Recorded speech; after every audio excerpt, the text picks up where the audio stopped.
Welcome back. Hope everyone had a fantastic weekend out there. Had a few days off in between classes here and got some R&R in.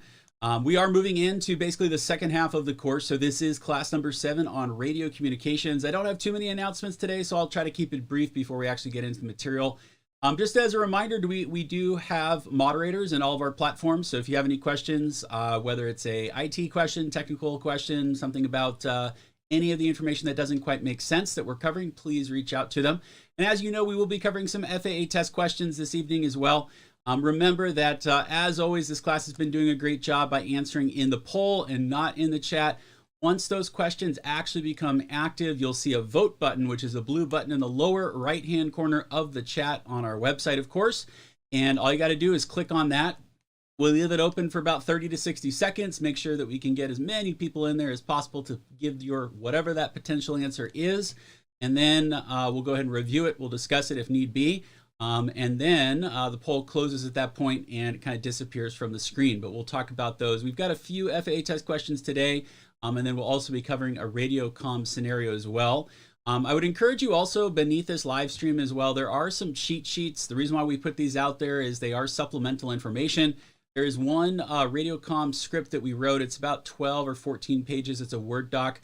And it doesn't cover A to Z. I would call it maybe like A to, I don't know, P or something like that. It pretty much covers the majority of the circumstances, but there's always one-off scenarios where it's impossible to write a quote-unquote script, if you will, for every single scenario or situation that occurs. But we'll talk about the basics of how to talk on the radios, and that's going to be towards the very, very end of class. The beginning of class, we're primarily focusing on where do we find the radio frequencies and how do I find that information on the map or the chart supplement, and then who are these different parties that I'm actually going to be talking to. So keep in mind that we still have some more stuff to cover before we actually get into actually operating the radio. And I know, I'm sure we've got some folks out there that are ham radio operators. Some of that stuff will carry over, some will not. The biggest example that I can give you is we do not say over after every communication. They do in Canada, though. It's a very unusual thing, but we don't do that in the United States. So we're going to basically have standard phraseology that we'll introduce you to, and we'll also look at all the different parties in between. So let's go ahead and see what is on the agenda for today. As I said, we're moving into the second half of class, so there's only 2 weeks remaining in class, but plenty of time to catch up if you're a lesson or two behind. Hopefully everybody has had an opportunity to catch up on the quizzes. If you haven't, go ahead and take whatever quiz is potentially outstanding. Remember that the quiz questions are the exact same questions that you'll see on the final, so this would be the time to basically ask away if there's anything that's, just don't understand at this point. Other than that, this is what we're going to be doing. We'll be talking about radio communications, so we'll do kind of an intro and techniques. Like I said, we'll spend a majority of our time talking about where to find the frequency information on a sectional map, on your chart supplement. Who would I contact? Because you're going to hear all of these different terms. You're going to hear there's a ground controller, a clearance controller, a tower, departure, center, and which party am I supposed to be talking to? And we're also going to be talking about what services are provided to basically private pilots operating in the VFR environment. They're slightly different than if you were in the instrument environment, which is what this entire system is really designed around. So a lot of the services that we would obtain as basically VFR pilots are really going to be on a workload permitting basis. The obligations of the air traffic controllers are really dedicated to the instrument folks out there on those instrument flight plans, all the airliners and all the commercial traffic that typically fly IFR. And then if they have basically some additional resources available, then they can provide us different things like flight following, or local area advisories, and we'll talk about what the differences are between those as well. We'll also get into the National Air Traffic Control System. We'll talk about all those wonderful little components that we talked about as well: clearance, ground, tower, departure, center, list goes on and on. Automated Terminal Information Service, we did talk about that a couple days ago, basically I think it was in class number 5 about airport ops. We're going to refresh your memory because it's kind of trying to tie it all together. We'll also talk about the flight service stations, the FSSs, which we basically address as radio. So whatever the name of the flight service station is, for example, the one we're going to look at today is Hawthorne. We contact them. We don't say Hawthorne Flight Service Station. We will say Hawthorne Radio. And radio is basically the abbreviation that we use for the FSS, a little bit easier. We'll talk about RCOs, which are basically remote communication or relays. outlets, if you will, and those basically tie into flight service station. We'll also review the lost communications procedures, and we're basically going to wrap up everything with a scenario where we're going to do a fictional flight leaving Santa Barbara, which is a Class Charlie airport, flying about 25 miles to the south to Camarillo, our home base over here, which is a Class Delta. And we're going to take you through all the steps of what you would potentially see by picking up ATIS, talking with clearance, talking with ground, talking with tower, departure, approach, and then finally the tower and ground frequencies back at Camarillo as well. So that's going to be the very tail end of what we're going to be doing for today. So with that, like I said, I don't really have too many announcements for today. Just like we do for every single class that you guys attend, we'll cover what is the catch. Hopefully by now, as we move into week number 3, there is no catch to this class. You guys have had access to the live streams in multiple locations, including YouTube, Facebook, and also on our website. Same thing goes with the actual recording. So if you couldn't make the live class, you could always listen to the recordings after the fact. You also have access to any of the recommended homework documents, handouts, the quizzes after each lesson. Also, the final exam, which will become available on our very last day of class, which will lead to the endorsement provided by one of our certified flight instructors here on staff. So we don't charge for any of this material, so there is really no catch to this class. If you don't believe us on the 3rd week, hopefully you'll get it by the 4th week here. The only thing that we will do, as I've always said, and we'll remind you of this of every class period so there are no surprises, the free access will terminate at the end of class. So our very, very last day of class will be Friday, October 14th. Then we give you 5 additional days to watch any videos that you may have not seen or anything that you need to catch up on. In addition to that, on Friday, October 14th, that is when the final exam becomes available to everybody. We usually open that up about an hour after the start of class because remember, there is quite a bit of material that we're going to cover on that very last class that will still be applicable to the final exam. In order to get your FAA written test endorsement from one of our certified flight instructors on staff here, all you need to do is watch all 12 of the classes. It does not matter whether it's live or recorded, mix and match. Also does not matter which platform that you are listening or watching on. And then finally, you need to take that final exam, which is a total of 60 questions, and you get 2.5 hours. It is timed. We do our best to mimic the actual FAA exam to the best of our ability, that is, and you have unlimited attempts to get an 80% or higher. During that 5-day period, I've seen students take it upwards of 20 to 30 times. Even if you are scoring an 80 or 90%, I would encourage you to retake it a few times because every time you take it, it's going to give you a new set of questions. If you've been following along with all the lesson quizzes to date, you should have no problem when it comes to the final exam because the final exam is going to pull 60 of those questions in different subject areas, which are the exact same questions that you've already seen on your lesson quizzes. So as a reminder, just go ahead and keep up with the lesson quizzes. If you haven't been working on them, while it is not a requirement, it will be very beneficial to see how the FAA presents these types of questions and the answer choices as well. As a reminder, occasionally we see emails from students saying that I've taken the lesson quiz a few times and some of the questions are exactly the same. They are similar, but they're definitely not exactly the same. Sometimes it might be the same question, but different variety of answers.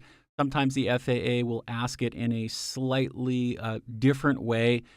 So just kind of keep an eye on that. The reason why we include all the potentials out there is that so when it comes to your actual FAA exam, there's no surprises. But anyways, 5 days after our last day of class is going to put us on Wednesday, October 19th, and that is when we shut down the free access at 12 noon Pacific Coast time. So just keep in mind that all the videos will come offline. The course will basically be wiped out. So if you have any, obviously if you've received your endorsement, your certificate of completion of the course by that point in time, that is yours for life. We don't delete those. That remains in your profile. It's also emailed to you as well. The reason why we do shut down the class, as we've always said, is that it gives us a higher completion rate. Right now, we are at 95.5%, almost at 96%. If we left the course open year-round, we would not see the numbers that we do. We've had about 100,000 plus students enroll in our program over the course of the years, that is.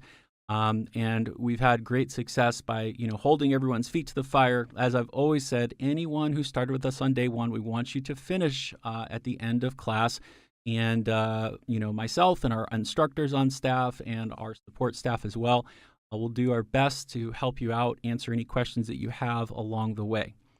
With that, here is my public service announcement. I'll try to keep this short and sweet. As a reminder, if you do need more time or if you like the way that we teach, you do have the Private Pilot Lifetime membership available to you. So that includes the Private Pilot Ground School. The nice thing about Check Ride Prep is we're the only flight school out there that actually teaches live. And we teach these classes also for our members behind the scenes in a more slow pace. We basically teach these classes every quarter. So instead of taking the classes within a 30-day period, you can actually take it over a 12-week period. In addition to that, we also professionally record these classes. So you do have the ability to watch these lessons. There are no breaks. There's nothing like that. And when we look at it, instead of basically watching a 3.5-hour lesson, they're basically 60 to 70 mini lessons depending on the course that we're looking at. We keep these all up to date depending on any regulation changes or any type of changes in the curriculum that the FAA dictates. In addition to that, you have unlimited practice quizzes and exams. You've probably noticed by now every time you take a lesson quiz, the quiz questions and also the answers are basically randomized, so that way you don't get used to memorizing the test question.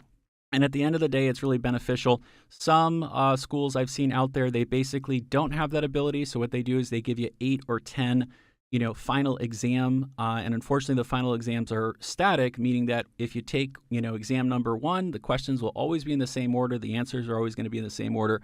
Our system actually randomizes the whole process to, further prepare you for the FAA exam. You have 24/7 support from our team of instructors and our staff here. You'll also have the ability to get the FAA written test endorsement at any point in time. So the date that I mentioned previous to this, you could disregard if you know that you're going to need more time. Same thing applies to the FAA Wings credits. And then you'll also have access to all of our past webinars, and we do live seminars typically once a month. You'll be invited to those. As a bonus, you'll have access to a separate course, which is our Private Pilot Flight Maneuvers course. This is basically all the different flight maneuvers that is kind of outside of the ground school. We don't have time to cover them here, but the Private Pilot Flight Maneuvers are basically all of the required flight maneuvers that you're going to be doing and working on with your certified flight instructor once you find that individual or flight school. And finally, you'll have access to our PDF guide, the Private Pilot Companion Guide. So this includes basically all of the handouts and the documents, the testing supplement, note areas, and a lot more information. And it's basically organized in the 12 lessons of how we teach them. It also has 120 pages of course notes from certified flight instructors who have gone through our program A to Z and basically put those in there as a reference in order to simplify the process there. So that is it for my public service announcement. Like I said, let's go ahead and move into the course material for today. I do want to cover 2 FAA test questions, though, that people had some problems with, and we actually ran out of time. Normally I do them in class, but I want to do it real quick before we get into the radio operations.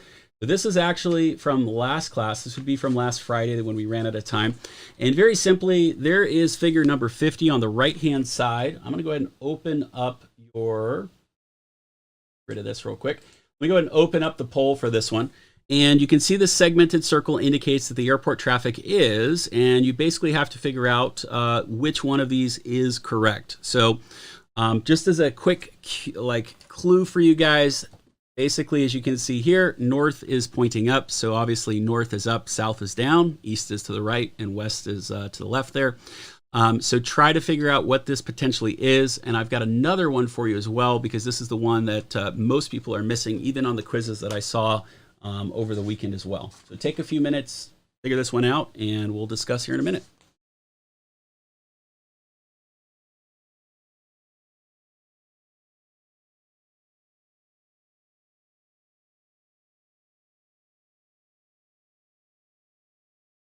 At the first, 5% in so far. Kind of have to think about this one.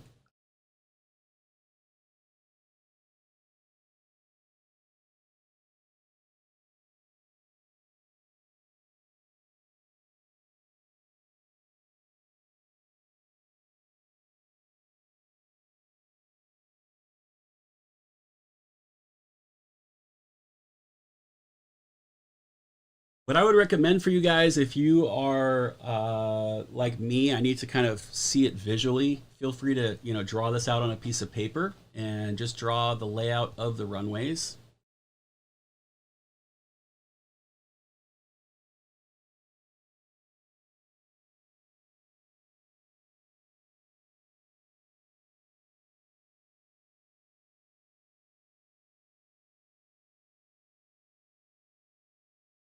Runway numbers are the runways numbered? Yes, they are. If you look at the potential, runways in the answer, that's how you figure it out.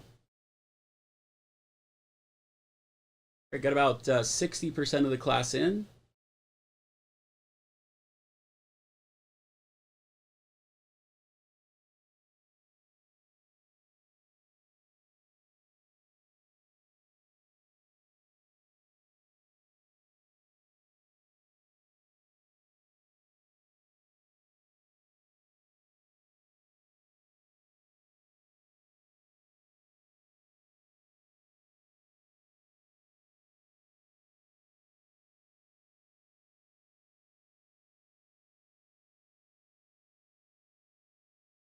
All right, I'm gonna see if I can walk you guys through this one. I will leave the vote functionality open, so if you guys are still figuring it out, take your time. What I usually like to do with these is just kind of visualize where that runway would be. You can kind of ignore the windsock because it's not really applicable to this question. But the main thing is that if we had a runway that looked just like this, and I'll do the north-south runway first. What we have is we would have the following information. This would be runway 36 because of the fact that you'd be taking off to the north, which is 360, okay? Remember that this is north, which is approximately 360 degrees. Down here is south, which is 180 degrees. We have east over here, which is going to be 090. And we also have west, which is going to be 270 degrees to the left. So what usually happens is people get these completely wrong, and I've seen students, they usually put 18 at the bottom, and that's not correct because it's the direction that you take off. Going the other direction, going to the south here, that would actually be runway 18, okay? So let's look at runway 18 at the top, and we can see here that this would be your base leg, and then this right here would be your final. So this would basically be runway 18, in this case, all the turns are to the right. Okay, so this would be right pattern. If I look at runway 36, here's my base leg and here's my final, and we can see that is a left-hand turn. So runway 36 is standard, or I'm just going to put left pattern right there. Okay. Now looking at the other ones, which could go east or west, I'll erase this real quick here, and I'll draw my runway going east-west now, and the same thing is going to apply. Basically, I have 270 over here. The reason why it's 270 is I'm taking off into a westerly direction, which is 270, or I basically have 090 taking off from this direction. So let's look at, let's say 090 first. Okay, so basically for runway 9, we've got your base and your final, which would actually be a left-hand turn or basically standard traffic. And if I look at our runway 270, I have our base and our final, which is basically the same thing. So looking at the potential answers here, and I'll kind of close the poll, you guys have about 46% of the class with A, 34% with B, and 19% with C. So we can kind of see that everywhere we're a little bit scattered. And we just have to see which ones are correct and which ones aren't. So if I look at A, for example, left-hand traffic for runway 36, that is correct because here's our answer set right here. And then I have right hand for runway 18, so that is also correct as well. So A is looking pretty good. If I look at B, left-hand traffic for runway 18, that one is actually not correct because it's actually right-hand traffic. And if it says and right-hand traffic for 36, that's incorrect because it's the actual opposite. Everything there is opposite, so that's the reason why B is not going to work. C, right-hand traffic for runway 9, that's actually incorrect because it's left-hand traffic, so C is also not going to work. So your best answer here is going to be A. Just keep in mind the number one thing that we usually see people do incorrectly is just set up the runway alignment. Just because down here is closer to south does not make this 180, Okay, remember it's always in the direction that the airplane is pointing. So in this case, if it is pointing north, then that would basically be runway 36, which would be the equivalent of 360 on the heading as you're departing, which would be to the north. So that's usually the reason why some people say B instead of A in those circumstances. Okay. All right, let's look at one more. And in this one, you're going to have to kind of take those same principles, except you're going to also have to apply more specifically looking at that windsock or the wind cone in this example. Please make sure that you figure out which is the best way to either take off or land or utilize the traffic pattern. And remember, the key here is we always prefer to land into the wind, right? We prefer not to have a tailwind. Crosswinds are okay, but if we can get a headwind, that would be preferable.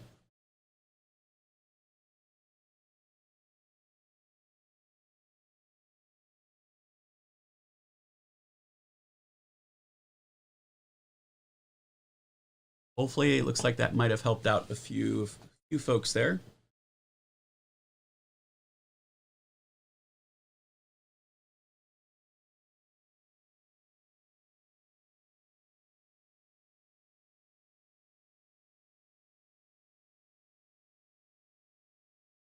All right, got first, I'd like to say about 15% of the class. This one's going to take a little bit longer. Use the strategy that I told you guys, kind of figure out where those runways are potentially aligning, and then look at where that windsock is. And remember which side of the windsock, or where's the wind actually coming from as well.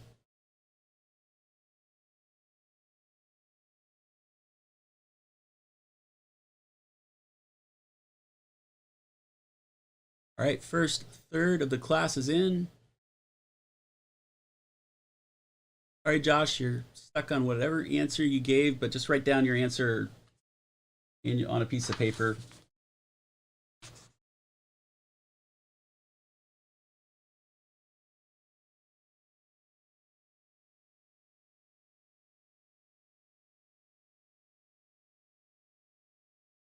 All right, there's about 50%.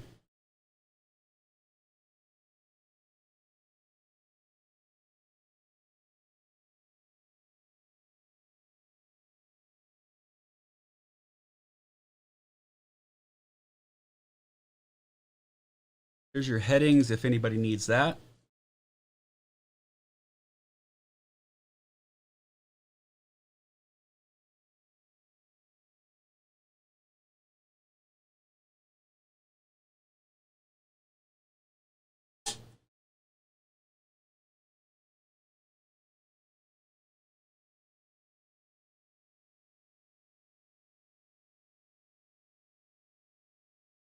All right, there's about 60% of the class.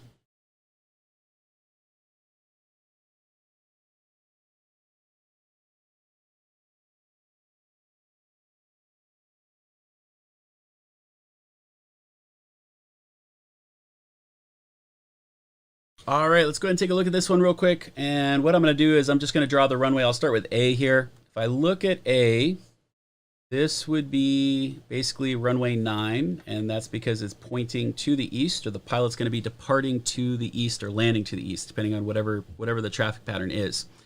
And in this case, we basically have your base and then we have your final. Okay, so your base and your final, if we look at that turn would basically be left-hand traffic, right? So that's not necessarily going to work here. So A, for those that have gotten it, about 13% so far, that's going to be not correct. If we look at the other two potentials, I don't even need to look at 270, the westbound heading, because it's not even an answer within the answer set. So what I'll do is I'll draw that north-south runway that we had earlier here. So here's our runway.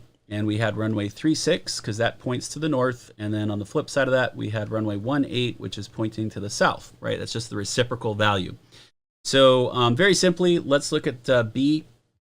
B is right-hand traffic on runway 18. So this is your base right here. And then we've got our final turn. So that is right-hand traffic.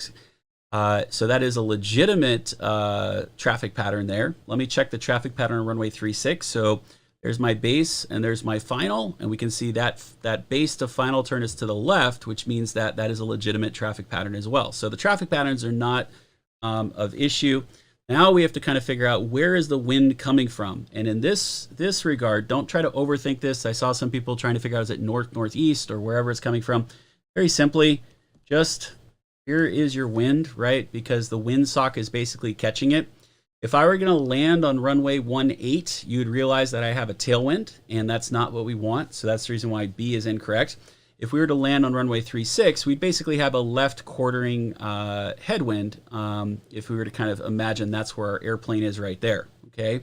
So we always prefer to land into the wind rather than with the tailwind. So the answer, or best answer that we have here is going to be C, which is going to be left-hand traffic on runway 36. Okay, left-hand traffic on runway 36, all right?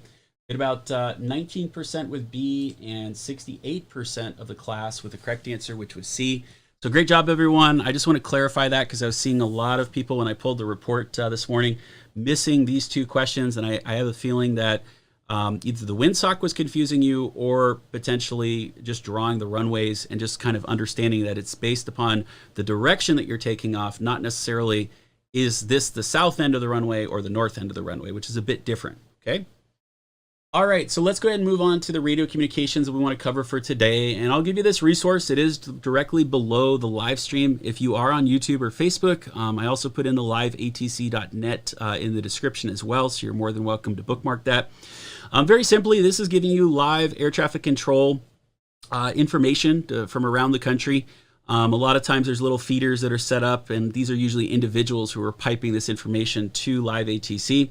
But very simply, just put in a local airport code if you want to. In the upper left-hand corner, it says airport or ARTCC, which is basically the Air Route Traffic Control Center, or what we call centers.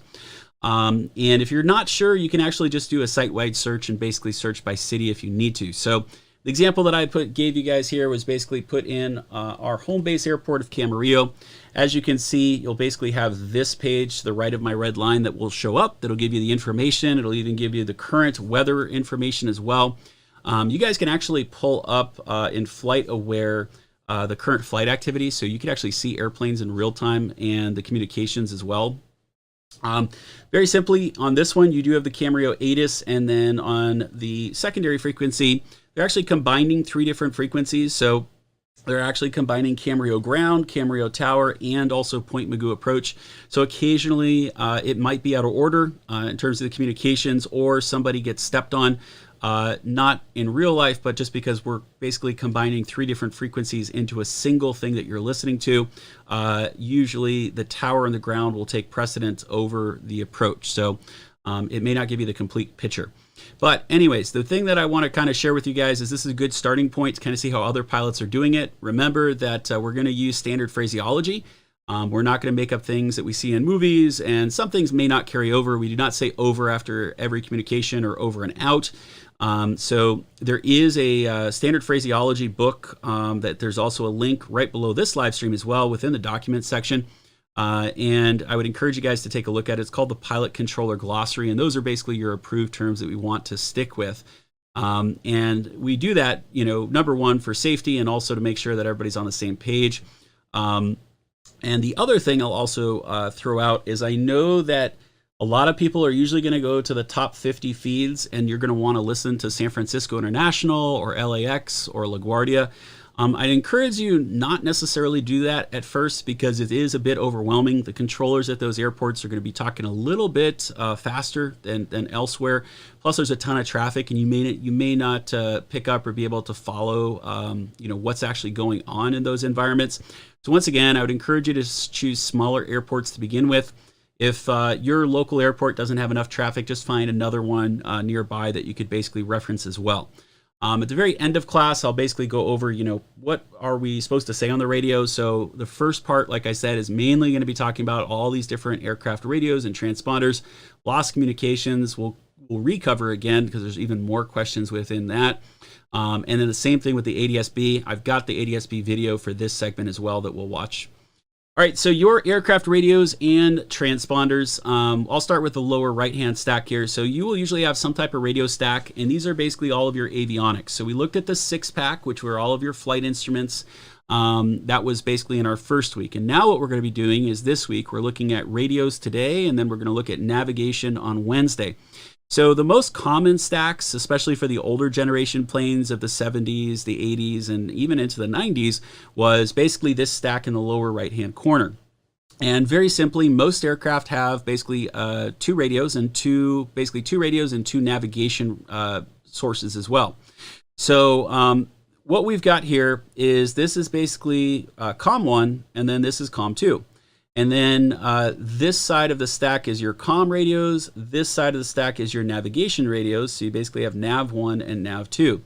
We will be talking about your navigation radios on Wednesday, so I'm going to leave that out of the conversation. But we will be specifically talking about these communication radios that we see on the left-hand side. The other one as well that's part of the Bendix King stack that we will talk about as well on Wednesday is this unit right here. That is called an ADF, which is known as an automatic direction finder.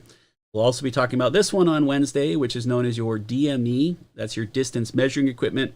And then today, this is basically also part of the discussion. This is going to be your Mode C transponder, which is the older style. They do come in different, more digital versions of what you guys see right there. At the very, very top here, this is basically like an audio selector. I don't know if anyone here has ever used like a high-end stereo, and it's very simple. Most of these high-end stereos are going to ask you, what information do you want to send to your stereo speakers, right? Do you want to send your cassette player, your laser disc, your LP disc, your CD player? What information do you actually want to send so you can actually listen to it over your speaker system? And that's all this thing is doing. Because we have different radios and different communication devices, you can obviously listen to two channels at the same time, but you can only broadcast on one, so you just have to make sure that you are choosing the correct COM. Traditionally, it's COM 1 and COM 2, and you could listen to both COMs at the same time and transmit only on one. And you just need to make sure that you have your settings selected and correct in there. So moving on to obviously fancier devices that we have with the newer transponders, these are kind of what we look at nowadays, and these are basically a combination of a Mode C transponder, which is your traditional altitude encoding transponder. But even the newer Garmins that are out there are going to have the ADS-B capabilities, and we'll talk more about what is the difference between a transponder and ADS-B, even though we're required to have both in most locations. But basically they function exactly the same way, except they have more multifunction information. Sometimes they have count up and count down timers, and obviously it's in a digital format. Then, in the latest and greatest, if you look at some of the newer Garmin products, if you want to get into the tens of thousands of dollars range, and most of the newer flight schools have these as well. What you have is a moving map with a GPS. It has NEXRAD weather information. It has your transponder ADS-B information right here, which is basically taking this box and plugging it in there. And it also has a single channel communication. So right here we have a COM, and then we have a standby, which is basically in that cyan bluish color beneath it. So once again, every single aircraft is going to be different depending on the age of the equipment, but make sure that you're familiar with kind of the operation, and every avionics at the end of the day is going to be fairly similar in the sense that it's going to serve the same purpose. The radio with the touchscreen is going to work the exact same as the 30-year-old Bendix King radio that you guys see on the bottom right. But it is important to understand the menus and the functionality. So all of these do come with basically pilot user guides, and just figure out whatever you guys are going to be using or going to be flying with at your local flight school. So here is your VHF radio, which is your very high frequency radio. This is kind of a zoomed in version of the Bendix King. The reason why I'm showing you guys the Bendix King is, yes, it's an old radio, but there are tens of thousands of these units on the market. So it's a good precursor for most students that are going to be jumping into an older Cessna or Piper out there. Your VHF ranges are going to be from 118.0 to 135.975. Sometimes we say 118 point nothing. It's another way of saying it. Very simply, you basically have communication or COM 1, and then you've got COM 2, as I said previous to that. And what you're going to do is you always have a active frequency, and on this unit, it's called use. And on the right-hand side, this is your standby frequency, and that is noted as standby. The little arrow is kind of over that, but that's your standby frequency. So you don't actually have 4 different frequencies that you could listen to. You only have 2 active frequencies that you can listen to at any given time. Very simply, this is your master volume for this individual radio. So remember, if you turn up the master volume, that is turning up the volume for all occupants in the cabin. I would maybe start with your headset first, which usually has an individual volume function. And then if still no one can hear it, then use the master volume. If we look at A right here, this is actually 2 different knobs. There's a fat knob and inner knob. The inner knob is actually going to change, and I'm going to use the bottom radio as an example here. The fat inner knob is actually going to change everything on the left-hand side of that decimal, so that 118, if I need a different frequency in there, that's what that's going to do. The smaller knob that sticks out, that's actually going to change everything on the right-hand side of that decimal. Once I have the correct frequency that I want to put in there, then what I need to do is I need to get this standby frequency of 118.6 into my actual active frequency on the left-hand side. And every radio is slightly different, but they mainly have these flip-flop things. And very simply, what will end up happening is your active 121.8 is going to go to the right side, and your standby frequency that you just entered, 118.6, is going to go to the left side, and that will become the active as well. So keep in mind, you basically have 2, for the most part, most aircraft have 2 separate comm devices. You can usually listen to 2 active frequencies, and then you usually have 2 standby frequencies as well. It's kind of the exact same thing on the navigation radios that we'll talk more about on Wednesday. How you set up your radios and everything else, that is mainly just going to be your preferred etiquette. I always did it kind of the TWA style. So if I basically had COM 1 and COM 2, everything on the bottom was my ground. So this would basically be for me ground, clearance, and ATIS. And then everything up top would basically be tower, approach, departure, center, anybody else. So basically the way that TWA used to teach their pilots was basically their top radio, or radio number 1, was anything in the air, and the bottom radios were basically anything that was associated with a ground frequency. It's an easy way, especially if you're working through a lot of busy airspace, to kind of keep everything in line, so that way you don't confuse or maybe accidentally broadcast your intentions on the wrong frequency. But I kind of picked up over the years. The other important thing is that VHF is going to be based upon your line of sight. So very simply, in the event that you're not picking up the transmitter, it could potentially be out of view. If you are very, very low and you're basically surrounded by a bunch of terrain, then obviously you may not be able to get an accurate signal. So the solution with that is basically going to be climb. What you're going to learn are basically what is known as basically the 3 C's in the event you ever got during your your cross-country flight.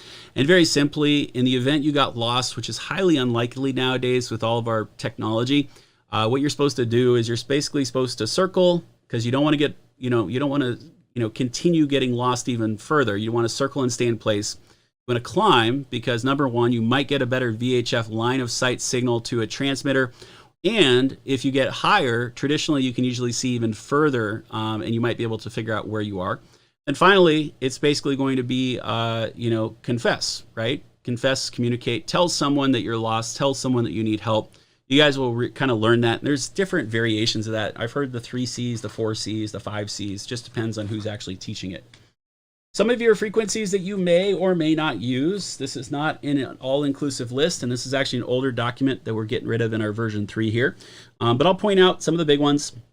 121.5 is called your guard frequency. This is your emergency frequency and your ELT. A lot of the new radios, if you hold down a button, depending on the radio, a lot of the Garmin's, for example, if you hold down one of the buttons, it will actually go to the emergency frequency. The reason why we call this guard is that it is guarded by air traffic control centers 24/7, and also military airports as well. So, and this is something that a lot of commercial airliners are listening to. Part of our procedures in the airlines when I was flying was that you either had to be in contact or basically have the company in the secondary, radio, which none of us ever did. We usually just listened to guard, which is 121.5. And usually what's ending up happening is, if we forget to change frequencies because we're covering a lot of different sectors, you'll usually hear air traffic control centers pop onto guard and say, hey, Delta 2155, Delta 2155, contact Minneapolis Center 125.6. Once again, that's for Delta 2155. Sometimes because we're moving so quickly, if we miss a handoff, we always have this backup in our channel. It's kind of good practice if you're ever doing long cross countries, because center will reach out to you and give you a handoff and kind of do it that way. But if you were in any type of emergency and you were not in contact with air traffic control and you had no clue what any of the local frequencies are, you can always go to 121.5 and you'll usually get someone. If not, you'll get at least probably an airline captain that will pick up and relay something to whoever they're talking to as well. Most of your ground control frequencies are going to be 121 point something. And this is not an end-all, an end-all be-all rule. But if they ever say go to ground 0.6, go to ground 0.9er, then very simply you need to make, you're going to be under the assumption that it's 121.8, 0.9, whatever it may be. Just keep in mind that there are plenty of airports out there like Montgomery down at San Diego where it doesn't even fall in line with 121. I forget, it's like 122 or 1 point something else. For those of you that are older pilots, this is actually a service that has gone away. We'll talk more about it as well, just to kind of refresh you. But we used to have something called Flight Watch, which is basically a in-flight advisory service. That's no longer with us. That was been discontinued, but I like to just point that out to anybody that might be used to 122.0. All these others that we see here, Unicom frequencies, the multicom frequency, we'll go through the hierarchy of basically, which frequency should you be using. And very simply, some of these others are less important, like air-to-air frequencies. There are designated air-to-air frequencies like this one, the 122.75. Not a lot of pilots use it. Usually, if you're going to be doing a formation flight or just communicating with your buddy who's flying in another aircraft, you're just going to go to an open frequency and then utilize that, assuming no one else is using that frequency. So, but you can always use some of these others that we have as well. All right, so anytime that we're looking for frequencies, you're always going to usually start off with a map. And the first one we'll look at is basically with a controlled towered, some type of airport that has a control tower. Remember that we can identify airports with a control tower very simply by looking on the map. This is a class Delta, and we can clearly see here that that nice cyan color is indicating that it has air traffic control services. We just have to make sure that they're actually in operation. And very simply, in order to go or talk to Columbia Regional, what we're looking for is this right here, which is CT, which is standing for the control tower frequency. The control tower frequency is 119.3. The star is always going to indicate that there's some type of operational limitation that exists. So if we were to pull up Columbia Regional inside of our chart supplement, that green book, we would probably find the hours of operation. And outside of those hours of operation, it's usually either going to revert to a Class Golf or Class Echo airport, but we'd actually have to look at the information in the chart supplement. When the tower is closed, we can see that we've got a C here. And what that C is telling us is that that is representing CTAF, which is called your controlled, which is your CTAF, which is your, I'm completely blanking on CTAF right now, CTAF. Your CTAF is basically your common traffic advisory frequency. Okay, had a little brain fart there. So the reason why that's there is that the 119.3 is the same frequency that will become your common traffic advisory frequency once the tower closes. Okay. The other thing you're going to notice is this is your ATIS. We talked about ATIS previous to this during our, I think that was last Wednesday. So anytime that you're going to be, prior to even talking with tower or ground, you're going to go ahead and listen to ATIS, assuming that the tower is actually open. So I would actually start off with 128.45. I'd write down the ATIS information. And then if the tower is open, I'd contact them on 119.3 and I'd get further instructions. If the tower was closed, I would still contact them on 119.3, but realize that I would be talking to the common traffic advisory frequency, and that is basically where I'm self-announcing what my intentions are. So instead of basically talking with Columbia Tower, I would be talking with Columbia Traffic. Columbia Regional Traffic, Cessna 1234, 10 miles to the east inbound, Columbia Regional Traffic. The numbers and information at the bottom, by the way, we've talked about these. The 889 right there that's highlighted, that's basically your field elevation. So That's that one. The 65 is representing the longest runway, so 6,500 feet of pavement on this one. And then this sucker right here, the 122.95, that is known as your Unicom frequency. So in the event you're flying in or out, or potentially you're parked on the ground, you could actually call 122.95 for gas. And pretty much all the FBOs and the service providers are going to be listening to that frequency for your request. So that's a little bit more casual frequency if you're doing it. If we look at larger airports like Los Angeles International, we can clearly see here we've got, this is a Bravo airport, class Bravo airport. There's your control tower. Now this one, you're going to notice that there's two frequencies. There's 120.95 and 133.9. At some of the most largest or major airports out there, they're going to have different frequencies depending on the scale. So for example, Dallas-Fort Worth is a good example, Houston, any of these other major large airports. The way that LA works is there's basically a north complex and a south complex. So the two runways to the top of that red line are the north complex, and they're going to have a separate tower frequency and ground frequency. And everybody south of that line is going to have a separate tower and ground frequency as well, just because if everybody was using a single controller for the ground and the tower, it'd just be way too congested for the amount of traffic that goes in and out of those airports. It also has your ATIS information of 133.8, and then in order to differentiate which of the frequencies I should be using, this is something that you would obviously want to clarify inside of your chart supplement, that green book, and they'll give you more specific information for either the 2.4 runways or the 2.5 runways, depending on what you're taking off or landing on as well. Okay. We talked about ATIS. I don't think we need a rehash there, so I am going to pass over that one real quick here. The other thing that we also have is called AWOS or ASOS, and we'll talk more about what these services provide, but just to kind of give you an idea, AWOS is your automated weather observing system, and it's fully configurable airport weather system that provides continuous real-time information and reports on airport weather conditions. Your ASOS, which is just a different variation of it, is called your Automated Surface Observing System. It's just another type of automated weather station mainly used within the US, although it's very similar to AWOS in nature. It's a bit more sophisticated and designed to provide the necessary information to generate weather forecasts. Like I said, we'll go into greater detail about the AWOS and ASOS systems on Friday when we get into aviation weather. There are some limitations. Just realize that if you're going to an airport, whether you're inbound or departing an airport, going outbound, just keep in mind that if you do not have ATIS, then you're basically going to be listening to AWOS or ASOS. You as the pilot, you do not care if it's AWOS or ASOS. It's going to give you the same information. We traditionally call this the 1-minute weather. And the reason why we call it the 1-minute weather is that unlike the ATIS is only updated every 55 minutes past the hour unless there's some type of substantial change in those conditions at that airport. The AWOS or ASOS, on the other hand, is, like I said, we call it the 1-minute weather for short, because every time that the automated voice starts at the beginning, it's going to grab real-time information and real-time data.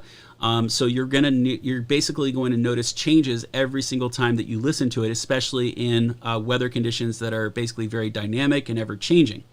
The way that we can identify certain things, though, is very simply, if I look at this county airport that I do not know how to pronounce, this one has an ASOS, and if we were to basically take off or land, we would listen to 110.0.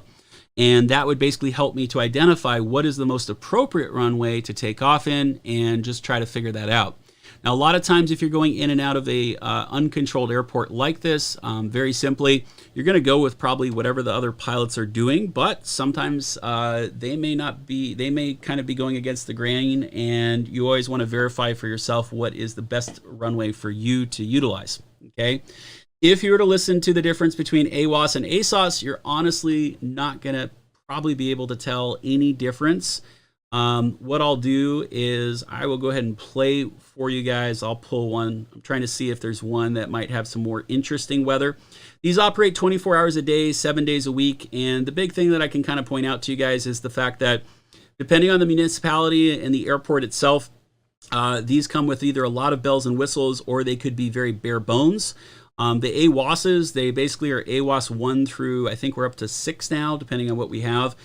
So it just depends. And what I'm going to do is I'm going to let you guys listen to and see if you guys can copy this AWAS, and this is coming from, looks like a pretty active system. So let's go ahead and listen to this. It'll probably disconnect me after the third try, but let's see what's going on at Prairie du Chien Municipal Airport out there.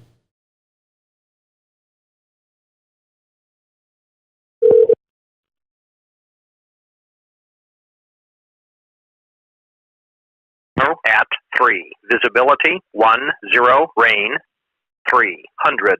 Scattered, ceiling 700. Broken 2000. 900. Overcast, temperature 19 Celsius. Dew point 18. Altimeter 2976.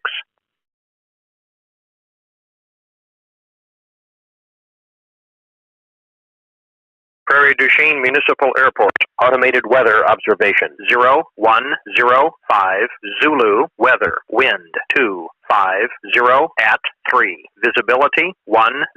Light rain 300. Scattered, ceiling 700. Broken 2000. 900. Overcast, temperature 19 Celsius. Dew point 18. Altimeter 2976.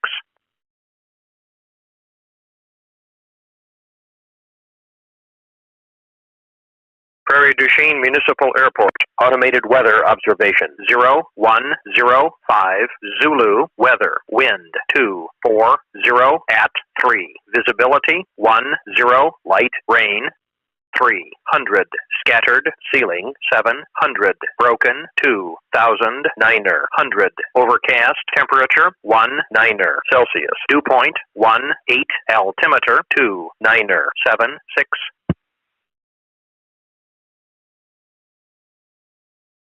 All right, so that's that one twice. Usually you can call in on these systems just like you can at ATIS if you want to, and then it usually disconnects you after the second or third time. So what you'll notice here is that for this airport, it did say that it's an automated system. So this was an AWAS 3. Once again, you do not care as a pilot whether it's an AWAS or an ASOS. You just need to get the weather and the altimeter setting. So very simply here, we have, let me go with a different color, yellow. We got the airport, then we have the automated, and then I kind of was doing it out of order because I was trying to listen to it. The time was 0105 Zulu. We actually started off with 0104 Zulu about a minute ago. The original wind conditions was 250 at 3, and then the second time or the third time it went around, it was actually 240 at 3. Visibility was 10. We have light rain, temperature of 19, dew point 18. So it seems like it's the clouds are fairly low there. Scattered ceiling or scattered clouds at 300 feet, broken at 700, overcast at 2,900. Then we have the altimeter setting of 29.76. So the reason why we call it that 1 minute weather is that every single time that it basically will repeat from the top, it's really not repeating. It's just grabbing new data. So if there's any changes, whether it's changes with the wind conditions, the time, whether it goes from light rain to moderate rain to heavy rain, whether the ceiling changes. I got the first one at a temperature of 20 and then it went to 19. So I also noticed that change as well. So very simply, they're all pretty much an automated system. And then sometimes you'll actually have messages that are added in there. So at some airports, you might also have, besides the 1 minute weather, it might also say, hey, for this towered airport, our normal hours of operation are this time to this time. And you'll usually sometimes have those messages as well. All right, so what we're going to do is we're at the top of the hour. We are going to go ahead and take that 10-minute break. When we come back, we're going to talk more about flight service stations and how to identify flight service stations in terms of the communications. Then we're going to get into the aircraft transponder a bit more in detail. So we talked about it briefly in terms of the requirements. I'm going to go ahead and refresh you on those requirements. And now we're going to look at the operation. And same thing with ADS-B as well. So we'll see what's the purpose of ADS-B. So with that, excuse me, let's go ahead and stretch our legs, grab a bite to eat, something to drink, recaffeinate, reburbinate, whatever your drink of choice is. And I'll see everybody back here in 10.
All right, everybody, welcome back from break. So we just talked about AWAS and ASOS, and obviously you guys have listened to the ATIS previously. I believe it was last Wednesday. So just to kind of compare and contrast that, let's just kind of refresh ourselves on ATIS.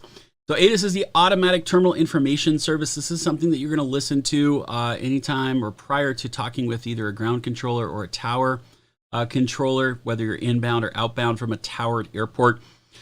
So this is basically going to broadcast non-control information at towered airports to relieve frequency congestion. This is usually where it will typically start off with either you have information alpha, and then it will have the time, and it has the weather information, ceiling, wind, visibility conditions, whatever the active runways are, any notice to airmen, and anything else that they deem to be pertinent airport information. Now this is updated every 55 minutes past the hour, so it's slightly different unless there's any type of significant change that does occur at the airport or if there's any type of special weather. Now, one unique thing about ATIS though is that if you ever listen to ATIS and it doesn't provide any sky conditions, then what that's basically telling you is that that will indicate that there's at least a ceiling of 5,000 feet or above and visibility greater than 5 statute miles. Now, most ATISs are actually going to list the specific ceiling and also, your visibility. We hear it all the time. The ceiling is 11,000, visibility 9 or miles. But in the event that it's not listed, then you can always know that if the sky conditions are not listed, then you at least have a minimum of 5,000 foot ceiling or greater, and visibility of 5 statute miles or better as well. Okay. All right. Moving on to our flight service stations, these are things that are a little bit running by the wayside. They're still important and they're still around, although the services have been greatly diminished just because of the fact that we have much better technology in our cockpits than we did 30 years ago. And a lot of times we have, the weather data at our fingertips, and a lot of the older systems are starting to go, but, the flight service stations are still around, at least for the moment. So a flight service station is basically an air traffic facility that provides information and services to aircraft pilots either before, during, or after flights, but they are not like air traffic control services. The company who provides this service on behalf of the FAA is called Lightus Flight Services, but it's still basically, they operate on a contract for the FAA. So some of the services that they can include is that this is who you used to have to call all the time. For pre-flight weather briefings, notice to airmen. This is where you'd file open and close flight plans. This is also their job entails monitoring navigational aids. So if the Morse code goes out, then they'll note them at basically out of service or unmonitored. They also collect and disseminate pilot reports and basically airport surface weather observations. They offer traffic advisories to aircraft on the ground or in flight in specific locations, not everywhere. They relay instructions or clearances from air traffic control. They relay information from or about airborne aircraft to their home bases, military bases, or homeland security. They provide weather advisories to aircraft in flight, and they also initiate search and rescue for missing VFR aircraft and provide emergency assistance or assistance in an emergency. So we used to have this thing called Flight Watch where, regardless of the time of day, you'd go on 122.0 and you'd always get a representative from a flight service station. And that's obviously been discontinued. With the advent of ADS-B and a lot of technology inside of our cockpits, we can actually get better weather information, more detailed, and we can basically get it in real time through the connections and the services that we basically either subscribe to or the free services that are out there. The big thing with the flight service stations is you do need to know how to contact the flight service stations. The easiest way that I can show you is there's 3 different methods of doing so, and I'll show you each one here. So if we look at the San Marcos VOR, and we're going to talk more about VORs on Wednesday. We're going to spend probably half of our class on VORs. This is a VOR, and we can always identify a VOR because this is basically our magnetic north line, and then you'll see that there's a compass rose that surrounds it. This box is associated with this VOR, and this VOR is called the San Marcos VOR. Okay. We don't really care about any of the information within that box. We'll talk more about that on Wednesday. We do care about these folks here, and this is called Hawthorne, and this is the flight service station that we would be talking to.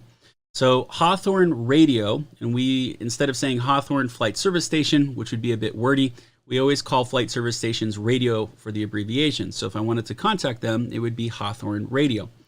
At the very top here, you have 3 different methods of basically contacting these folks.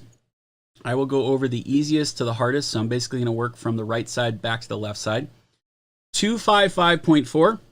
That is basically for ultra high frequency. That's a UHF frequency. So we don't have capabilities with our VHF radios to utilize that. So a lot of times that's dedicated for military communications if they want to talk specifically to the flight service station. So that one's pretty easy. That's a no-go. The one in the middle, which is 122.3.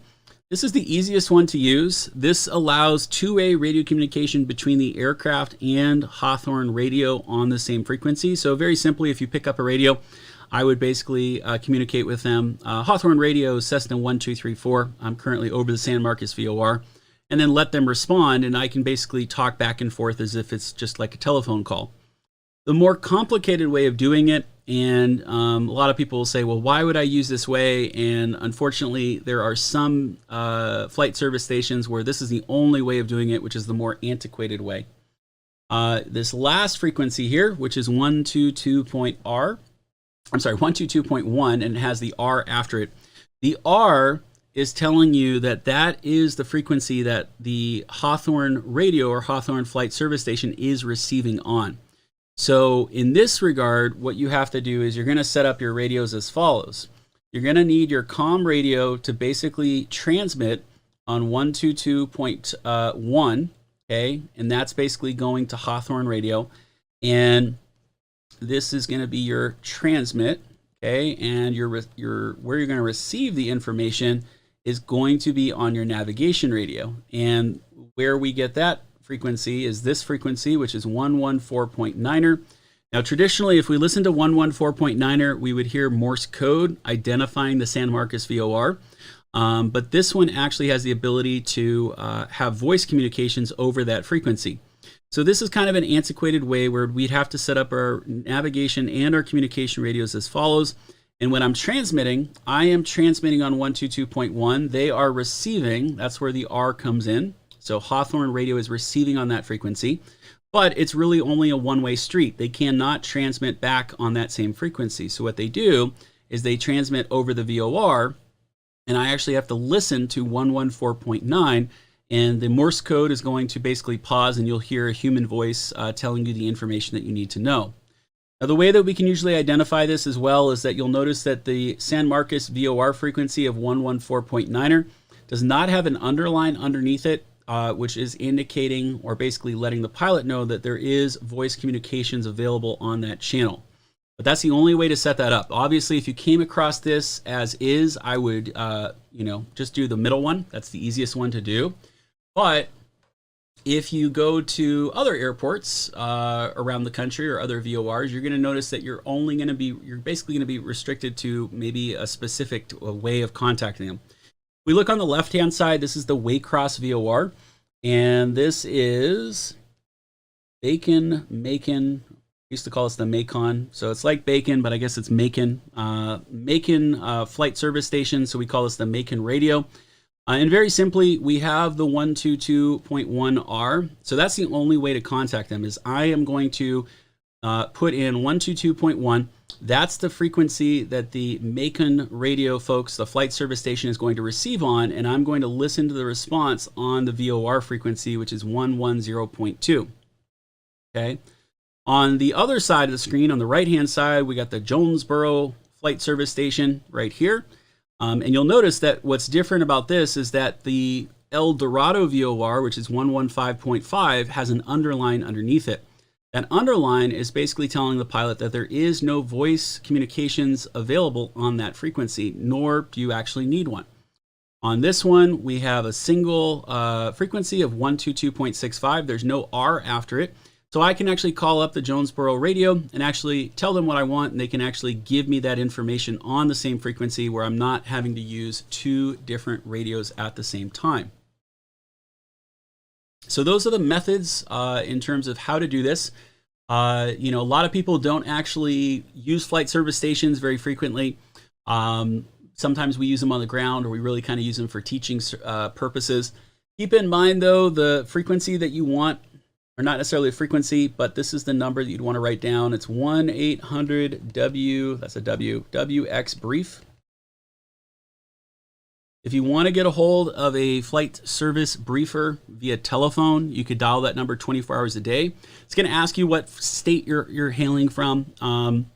If you're in a large state like California, just say Southern California. It'll bypass one of the prompts.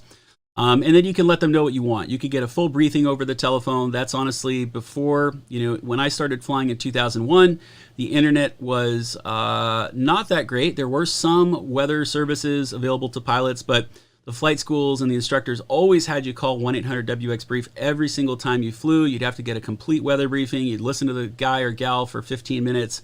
You write down all the information. Nowadays, because we have, much better internet and all these different dynamic products out there, we can get a weather briefing within one click and basically download it, print it out, read it, and consume it, and be ready to go in 3 or 4 minutes. So just keep that in mind. But that's the magic number that you want. That's also listed in the chart supplement, basically all over the place as well.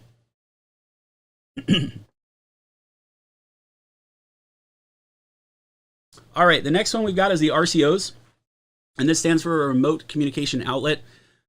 This is an older style, kind of an older school type thing as well.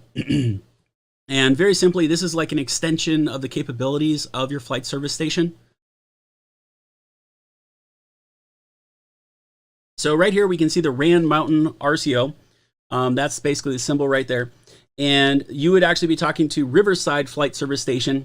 And this is the frequency that you would hail them on. So you would call up Riverside Radio on 122.4. It doesn't have an R after it, so you can have two-way radio communication information.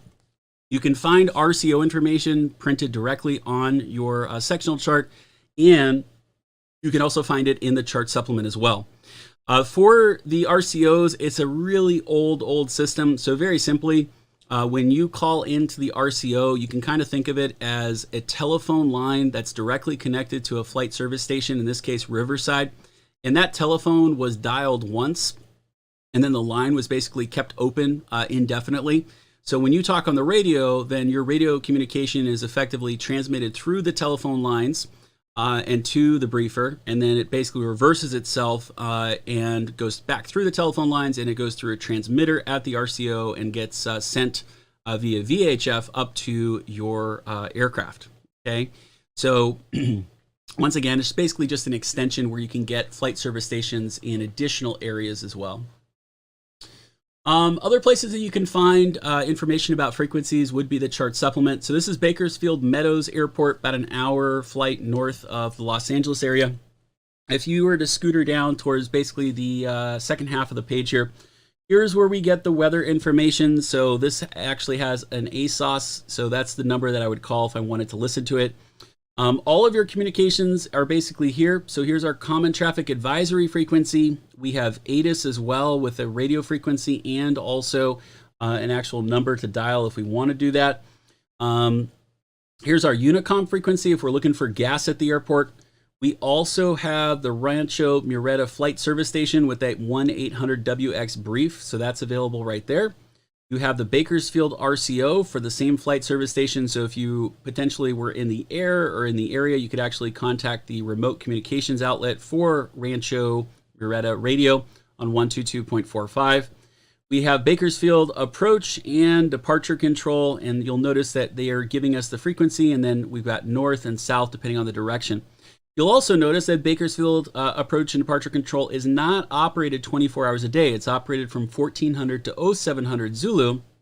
And remember, if we look at the top of every single page, in order to convert to Zulu time or universal time, we would either subtract 8 or subtract 7 from that value if it was daylight savings time. In the event that they're closed, you'll notice that Los Angeles centers do not close, basically picks up the slack from 0700 to 1400 Zulu when Bakersfield approach and departure is closed. Bakersfield Tower is not operational 24 hours a day. It does have a limitation. It's basically operated from 1400 to 0700, so about midnight local time in the Pacific region here. So while Tower is operating, that's when I would listen to ATIS. That's when, if I'm on the ground, I'm going to contact ground control on 121.7. If the tower is open, I'm also going to use the tower frequency. You'll also notice that the tower frequency and also the CTAF frequency are the exact same as well. Okay, so here is that CTAF frequency of 118.1. And if I look at the Bakersfield tower, you'll notice that it's also the same frequency of 118.1. So until midnight local time, you'll be talking to a human being. And then after that, the tower folks go home. There's no need to keep them after that hour of the night. And you're going to contact or basically make your announcements on the common traffic advisory frequency. And this is where you basically self-announce what your intentions are. I'm taking the runway for runway 30 right, and I'm going to do a straight out departure. Okay. The airspace hours are also located in here, which basically align with your tower hours, 1400 to 0700 Zulu. And then at all other times, Bakersfield, instead of being a Class Delta airport, is actually going to revert to a Class Echo airport when the controllers go home until they come back in the morning. Okay, so that's where another place where if you need more detailed information, you can always get your tower information directly on your sectional or your common traffic advisory frequency directly on your sectional. But in the event that you want more detailed information, you're going to go to your chart supplement. So a lot of people, like I said, carry these around digitally, or they actually carry the paper as well. Okay. All right, let's look at a few FAA test questions dealing with the ATIS, see what you guys remember here. The absence of sky condition and visibility on an ATIS broadcast indicates that, is it A, weather conditions are at or above VFR minimums, B, the sky condition is clear and visibility is unrestricted, or C, the ceiling is at least 5,000 feet and visibility is 5 miles or more?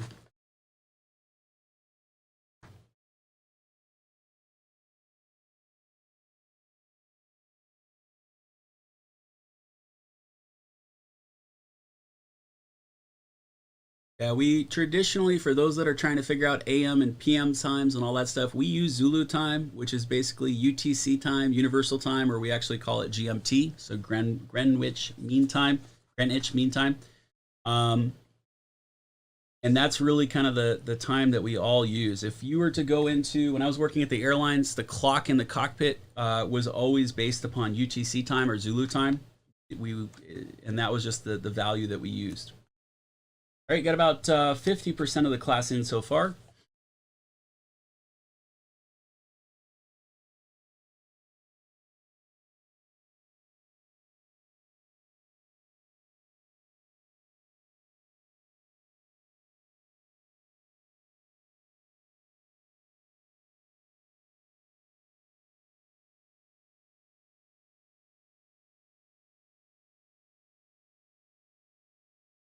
All right, let's go ahead and take a look at it. Apologize if I cut off anyone.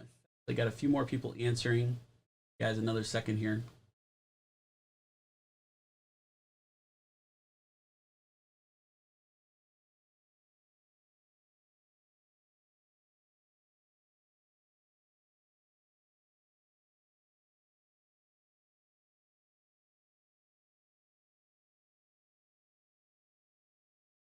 All right, we got about 12% with A, 18% with B, and 69% with the correct answer, which is C. So if you do not hear any type of sky conditions, then you will know that there is at least a 5,000 foot ceiling, and visibility is going to be 5 miles or more.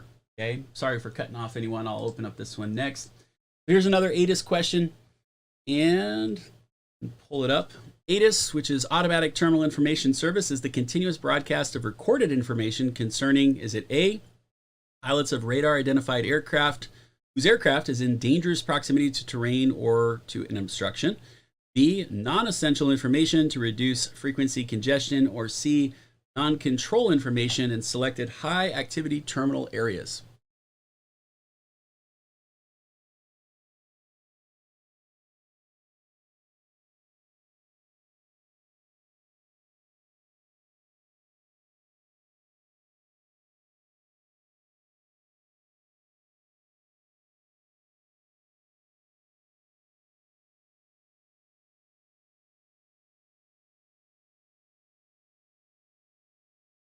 All right, got the first 25% of the class in.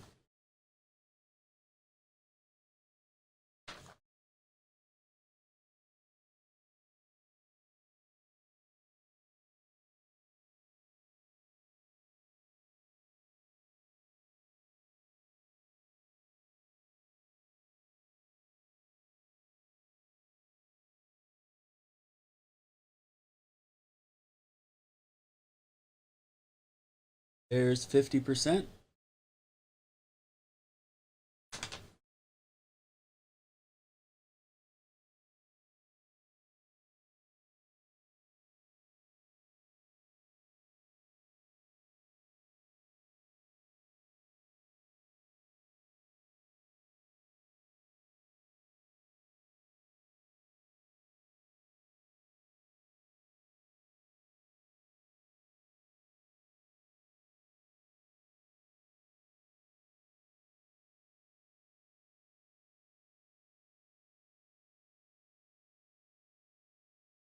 $75%. Take your time.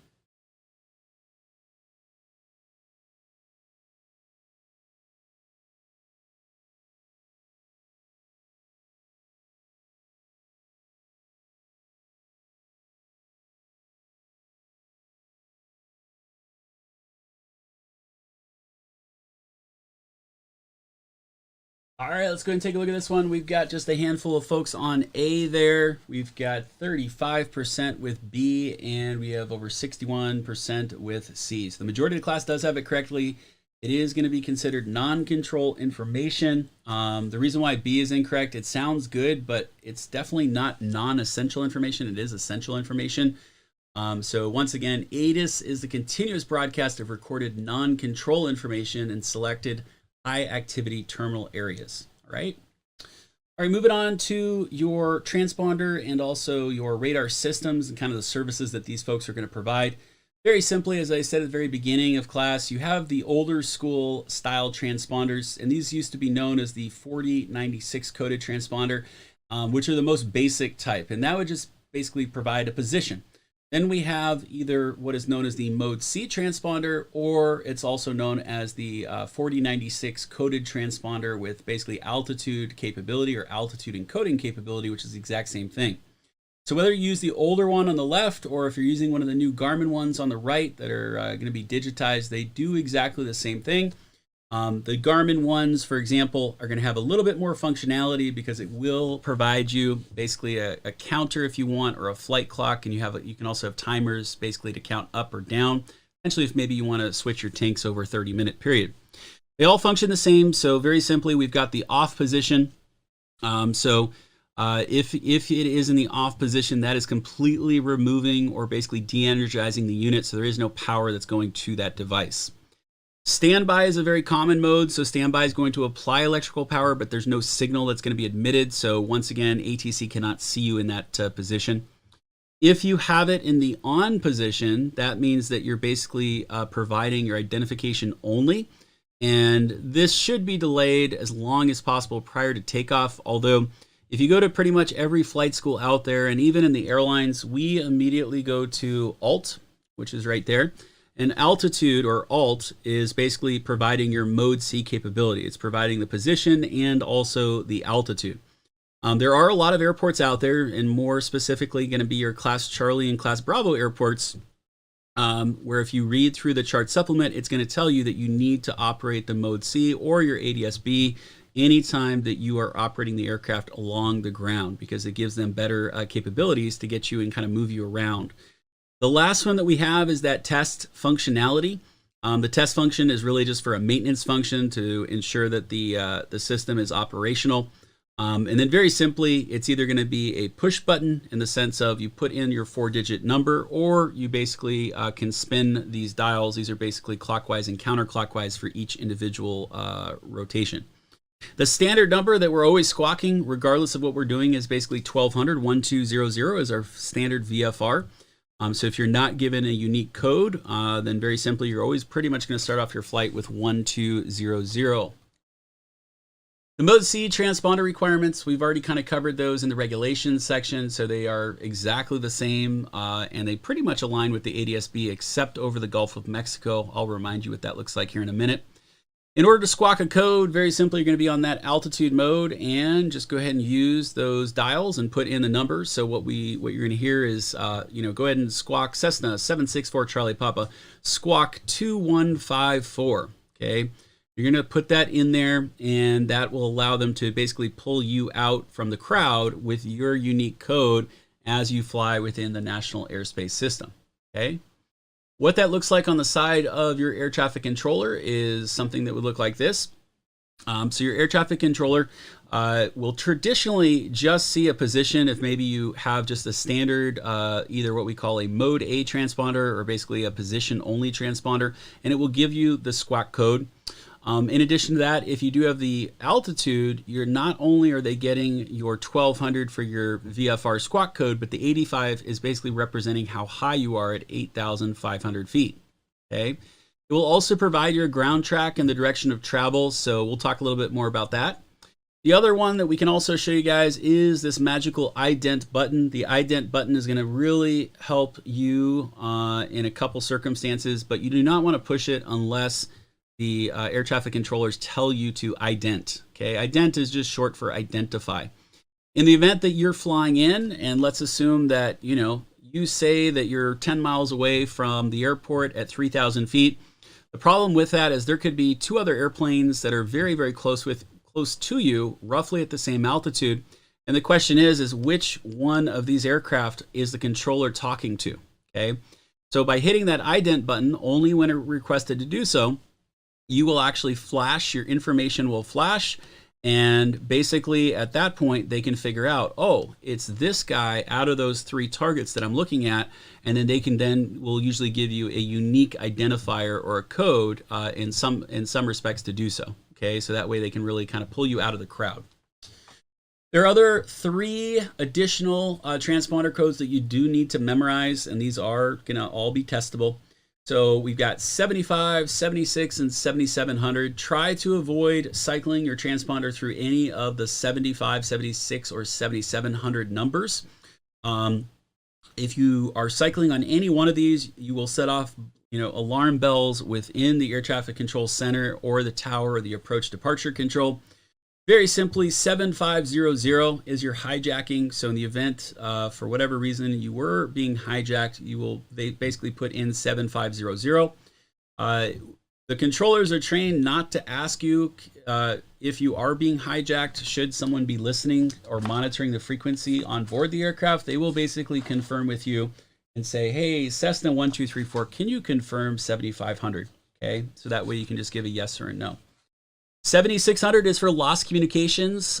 So once again, if you lose communications and your radios go out for whatever reason, you can squawk 7600. And then finally, your kind of catch-all is the 7700. So for any general emergency, whatever it may be, engine failure, engine fire, loss of power, loss of control, whatever it is, squawk 7700. And then any three of those are basically going to light up the controller's screen to basically clear out any amount of traffic in your way. Okay. And finally, as I said before, the one that you always pretty much need to have in there is your VFR, which is a non-emergency. So anytime you're operating within the system and you don't have any code assigned to you, you're basically going to be squawking that 1200, which is your basic VFR. All right, moving on and comparing that to ATIS-B. So ATIS-B is called Automatic Dependent Surveillance Broadcast.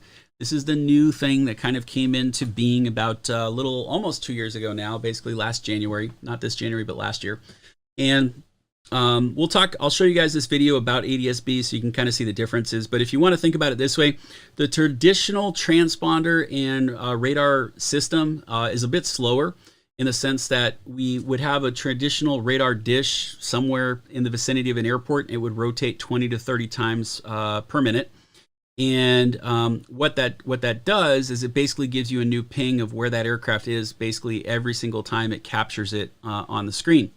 ATIS-B is a little bit quicker, and it actually provides more real-time information to the controllers. So effectively what that allows the controllers to do is if they have a more accurate position of where each aircraft is without any type of delay, they can actually pack aircraft in a bit closer, and they can use the airspace a bit more efficiently as well.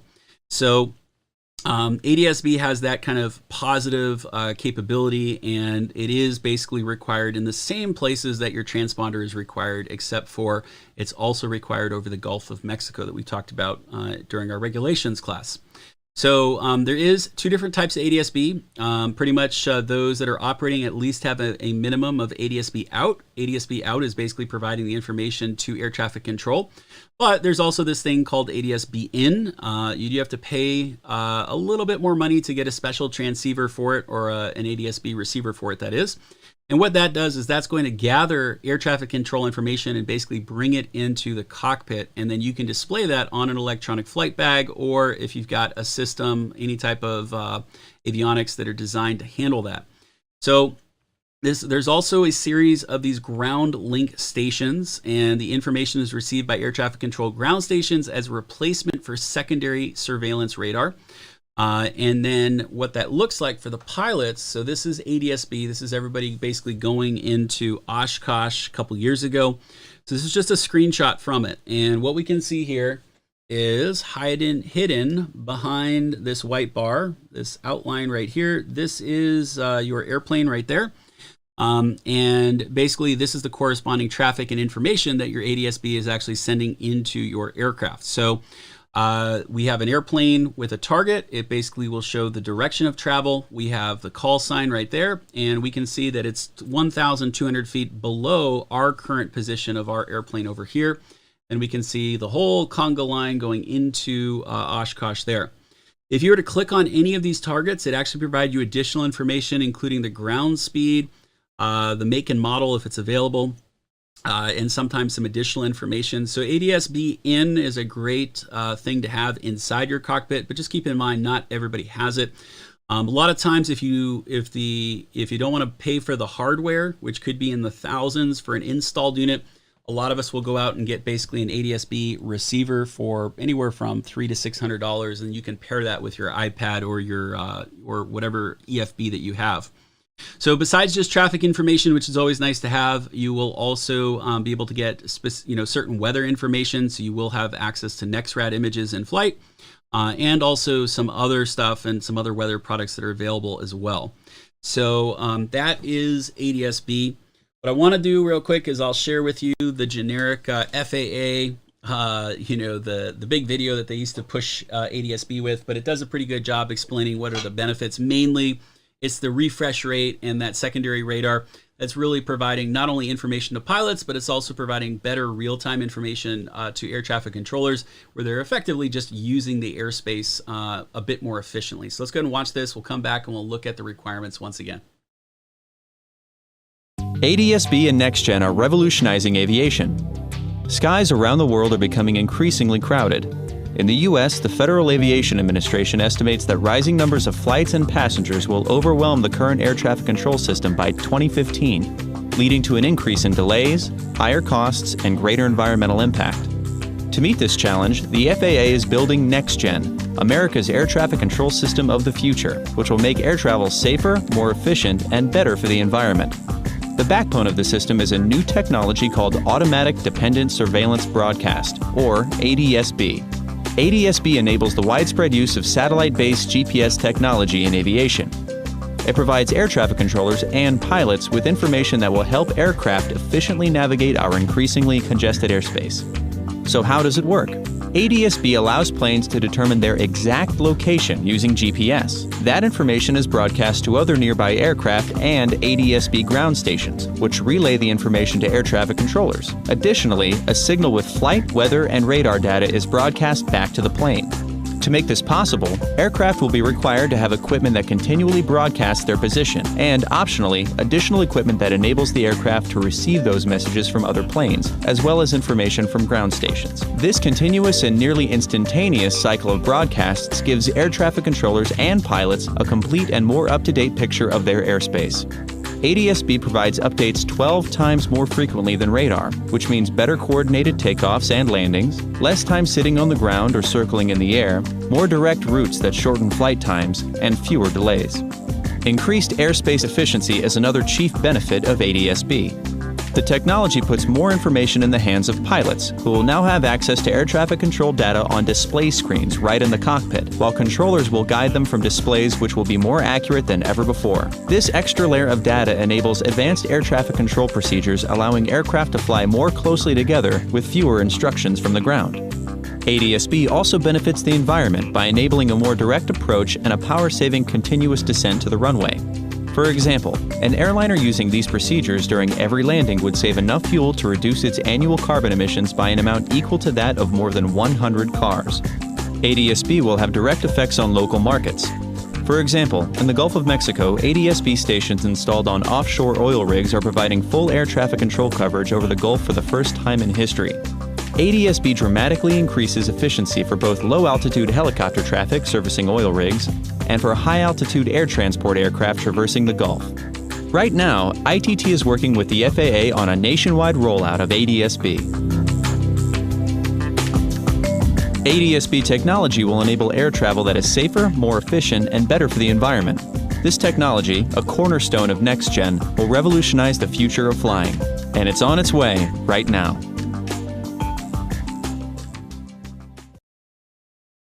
All right, so that's kind of the overview of ADS-B. It's not really a replacement for your Mode C. They're all kind of combined into the same unit. So very simply, I showed you guys this in our regulations section. The reason why I like this is, I mean, it's literally the same thing. So for your Mode C, this right here is the only difference between ADS-B requirements in terms of where you need an ADS-B versus all the other locations that you see on this chart are also for transponders. Okay, so it's transponders and ADS-B. So very simply, anytime that you are operating in Class Alpha airspace, which is 18,000 feet MSL and above, you are required to have both a transponder and an ADS-B. Anytime you're operating above 10,000 feet in Class Echo, and of course 2,500 feet AGL is also not included there, you're required to have both ADS-B and a transponder. You're required to have both your Mode C transponder, right? And also your ADS-B from the surface to 10,000 feet within 30 nautical miles of a Class Bravo airport, and that's what we call the Mode C Vail area. You are also required to have both an ADS-B and a transponder, Mode C capable transponder in Class Bravo airspace from surface to 10,000 feet. You are required to have both an ADS-B and a Mode C transponder from surface to the top of Class Charlie and also above Class Charlie to 10,000 feet as well. And then literally the only difference between your ADS-B requirements and your Mode C requirements is this one. So over the Gulf of Mexico, from 3,000 to 10,000 feet MSL, your ADS-B is required. There is no requirement for your transponder over the Gulf of Mexico. And keep in mind, this only applies over the Gulf of Mexico. It does not apply off the Pacific or the Atlantic coasts. Okay, so a lot of people think that when ADS-B rolled out, everybody thought you always had to have ADS-B. You could never fly unless you had it. The reality is that the transponder ADS-B requirements, they're pretty much aligned about 90%, except for that last one, which is that Class Echo. Okay, so if you're confused by that, right? I'm trying to avoid showing you guys like this. I don't like this.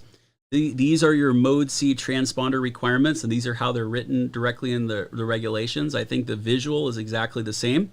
So what you'll realize is that pretty much these written ones are exactly the same for the Mode C as they are for your ADS-B, except over the Gulf of Mexico that I pointed out, the one that I circled in red there.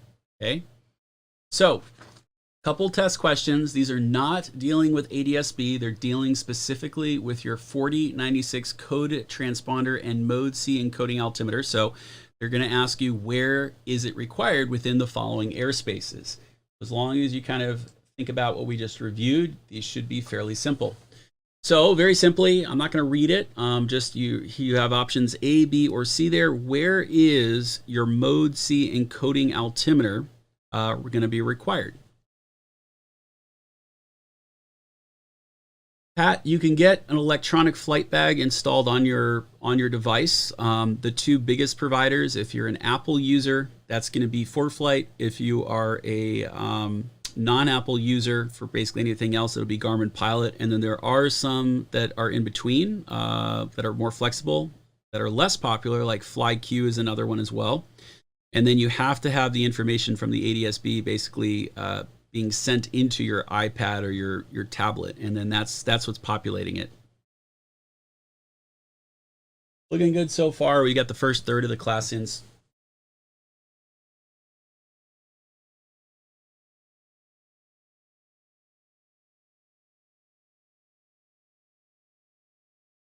And to go, it was just the Gulf of Mexico to clarify that. Okay. Brian G, it is not required in class Delta or Gulf unless you're within the Mode C Vail. So if you're within 30 miles radius of whatever the primary airport is, then you're going to be required to have it if it falls, if your class Delta or Gulf falls within that area. At about 75% of the class in.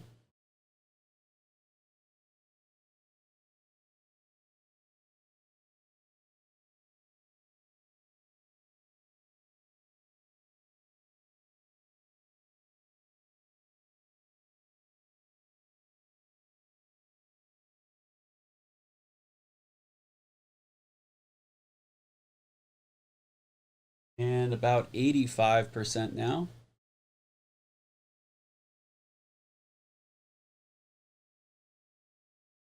So Pat, there's two different ways of doing it. Obviously, if you own your own airplane, you could get ADS-B in as basically, a hardware option, and it usually costs. It can cost upwards of $1,000 to install it into your own aircraft. A lot of times, if you do not have an aircraft that's equipped with ADS-B in, you can get a small device for anywhere from $200 to $600, and it's more portable. So if you are renting an aircraft, you could take it from aircraft to aircraft, and it'll capture that information, and then basically it sends it via Wi-Fi to your tablet. All right, let's go ahead and take a look at it. Might cut someone off here, but we got 79, almost 80% of the class with A, 5% with B, and 15% with C. So majority of the class does have it correctly. You are required to have it within Class Bravo airspace and within 30 miles of the Class Bravo, which, remember, this is basically called the Mode C Vail. That's how it's spelled. It's either V-E-I-L or V-I-E-L. It's not required in Class Delta airspace. Remember that any airport within that Mode C Vail, regardless of the airport, so you usually have your primary airport, which is usually going to be a Class Bravo, and then you're going to have a number of other airports, and whether it's a Class Delta or a Class Echo or maybe even a Gulf airport, that is still within that 30 nautical mile radius of the primary airport. So basically anything within those 30 nautical miles, you're going to be, it basically reverts back to everybody's required. But if you're just a Class Delta airport all by itself, outside of the Mode C Vail over here, then it's not required. Class Echo airspace below 10,000 feet, that's also incorrect as well. It'd actually be above 10,000 feet would be the correct answer. All right, let's try another one. So same style of question. Basically, where do you need this altitude encoding transponder like a Mode C? And you got your options A, B, or C.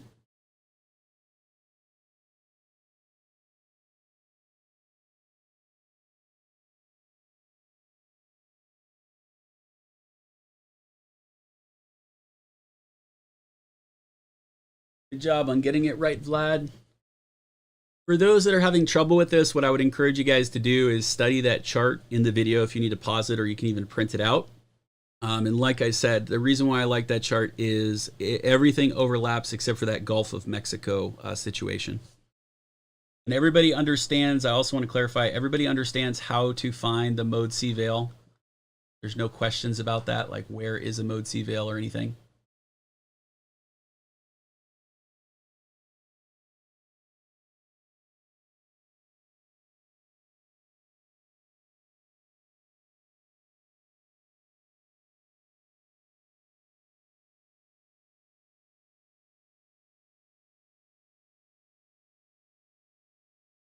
All right, we got about 50% of the class in.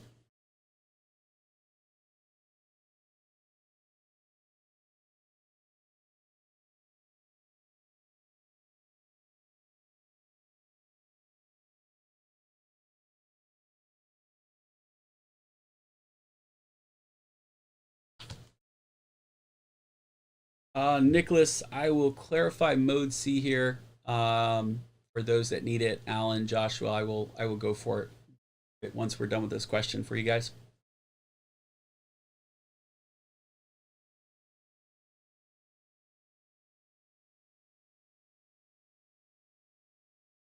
All right, let's go ahead and take a look at this one. Got about 95% of class with A, just a handful of folks on B and C. So very simply, we've got a 4096 coded transponder with this encoding altimeter. So that's basically, if you put those two together, this and this basically equal a mode C transponder. So where is it actually required? And if we look at the potentials here, kind of like we did previously, open this up real quick.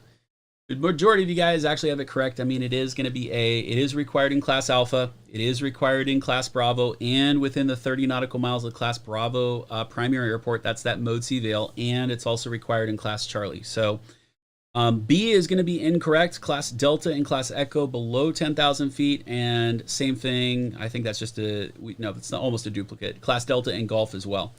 So when we are looking at this type of airspace, what I have open is the Los Angeles sectional on SkyVector right now. And what I want to kind of point out to you guys is, I will zoom in on it real quick. We can clearly see here that we've got a magenta circle and it says Mode C and ADS-B out and it says 30 nautical miles. The primary airport that this 30 nautical mile radius is basically built off of is the Los Angeles International Airport. So if I kind of zoom out, you'll start to see that Mode C Vail, and this is what we used to call it. It was just called a Mode C Vail. Now it's called Mode C and ADS-B out, but this is the same thing. And any of these airports within this greater circle, if I keep zooming out, we can see that it basically starts all the way out here, covers pretty much part of the Pacific Ocean and circles pretty much the entire LA area. So this is the primary airport. This is Los Angeles International. We have a mix of airports. We have Compton, which is a Class Golf airport. We have Long Beach, which is a Class Delta airport. We have some Class Echo airports. Basically, any of these airports within the LA basin within that Mode C Vail are going to be required. You're going to be required to have both ADS-B and your Mode C if you're going to be operating within this area from surface to 10,000 feet. Now, if you come over here to Camarillo, and I zoom in a little bit, here is the Camarillo Airport, and you'll notice that the Mode C Vail is just over here by this Conejo grade US Highway 101. So it's actually outside of the requirements.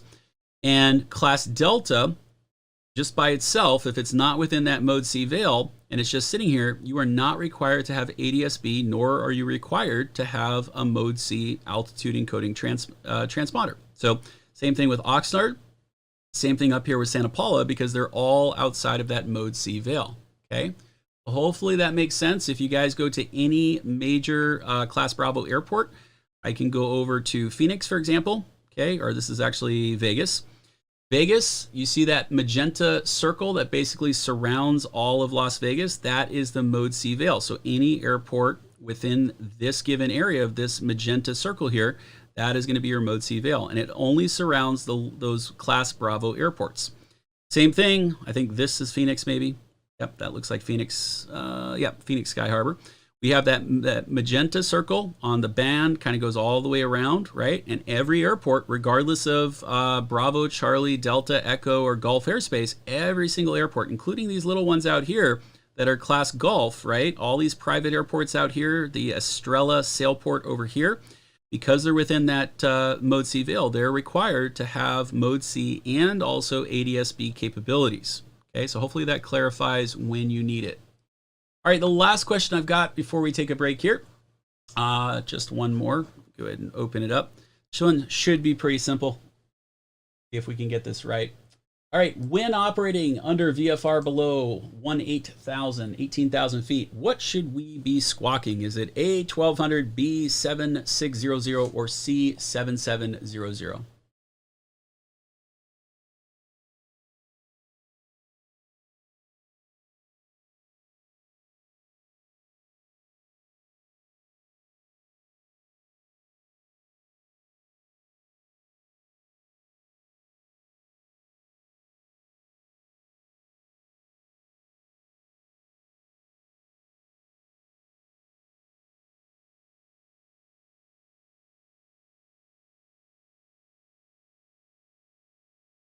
All right, looking for 100% if we can get it, guys and gals. Got about 50, almost 60% of the class in so far. After this, we'll take that 5-minute break. And then when we come back, you're going to talk about air traffic control services. And then I will move into the National Airspace System with that scenario that I'm giving you, flying from that Class Charlie airport to the Class Delta airport and kind of what you would say in between.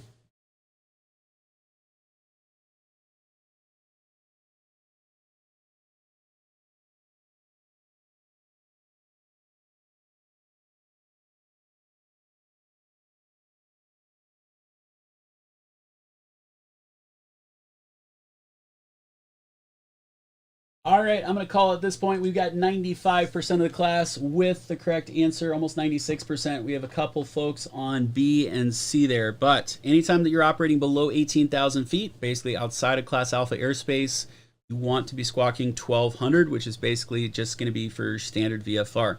Keep in mind, you will be seeing these questions asked about any number of circumstances, whether it's lost communications, emergencies, or 7500, which would be your hijacking. All right, so with that, let's go ahead and take our last 5-minute break. When we come back, like I said, we'll do the scenario and a couple other air traffic control surfaces, and I'll try to get you out of here at the top of the hour a little bit early. So stretch your legs, and I'll see everybody back in 5.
right, everybody, welcome back. And like I said, we will continue with basically air traffic control services. Then we'll cover just a little bit with the National Airspace System. Then I'll give you that scenario. I'll try to get you out of here at the top of the hour.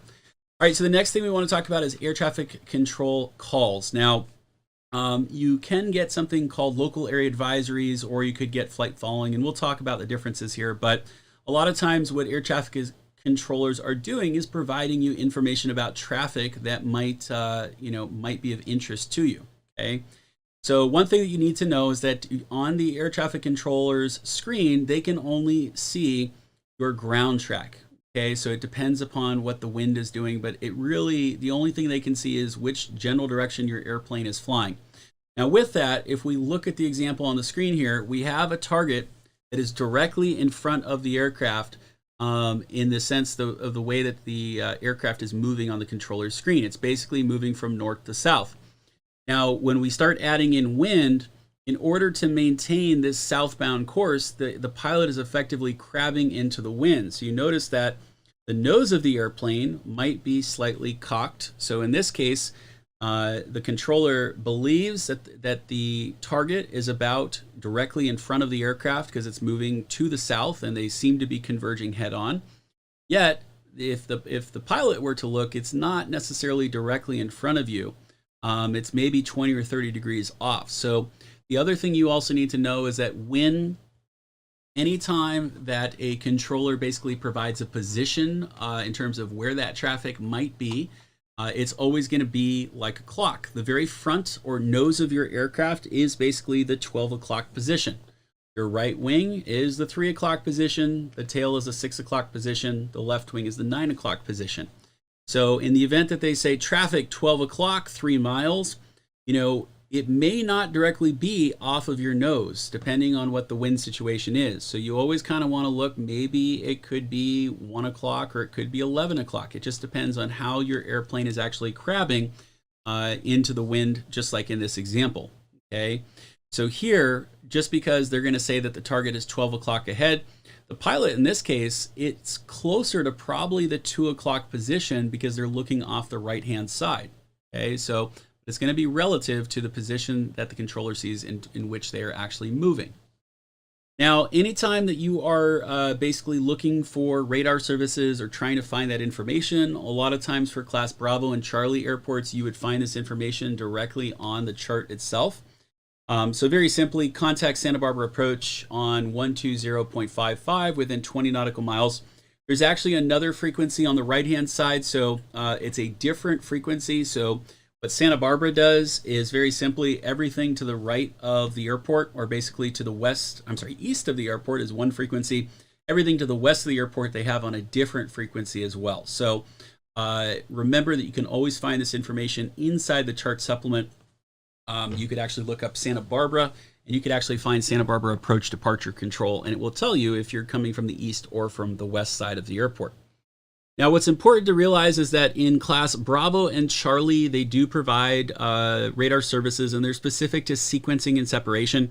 Effectively, what they're trying to do is get these airplanes, as efficiently as possible into each one of these airports, and they're basically trying to sequence them and basically provide those separation services to basically say you're number 1, you're number 2, and you're number 3. If we have an airplane that's maybe going too fast, they might tell them to slow down or put a speed restriction on them. They might tell a slower aircraft, if able, to speed up to best forward speed. So this is usually, when you're in these types of environments, it's not uncommon to get headings. You might be requested to maintain a heading. You might be sequenced into a landing sequence in terms of what number you're going to be or who you're following.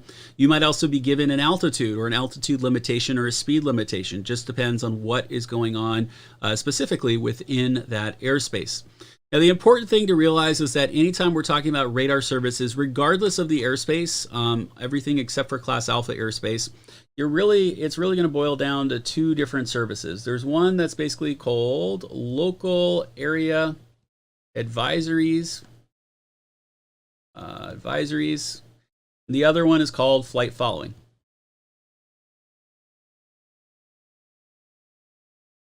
The local area advisories is if you're going to be doing flight maneuvers within a a central geographic area and you're not really going a very far distance, you could basically ask for something called local area advisories. And what that does is they're basically just going to give you a unique or discrete squawk code, whatever that happens to be. And then they're going to provide traffic advisories to you to make sure that you don't actually hit anyone and vice versa. It's still your responsibility to have eyes out. It's still a see and avoid, but it's basically an additional set of eyes that can give you some information, especially if you're in busier environments. So when I was flight instructing full-time, we would always do it. There's really no excuse not to do it. I've seen some students, they don't do it because they don't like talking on the radio, but local area advisories is pretty much the easy one.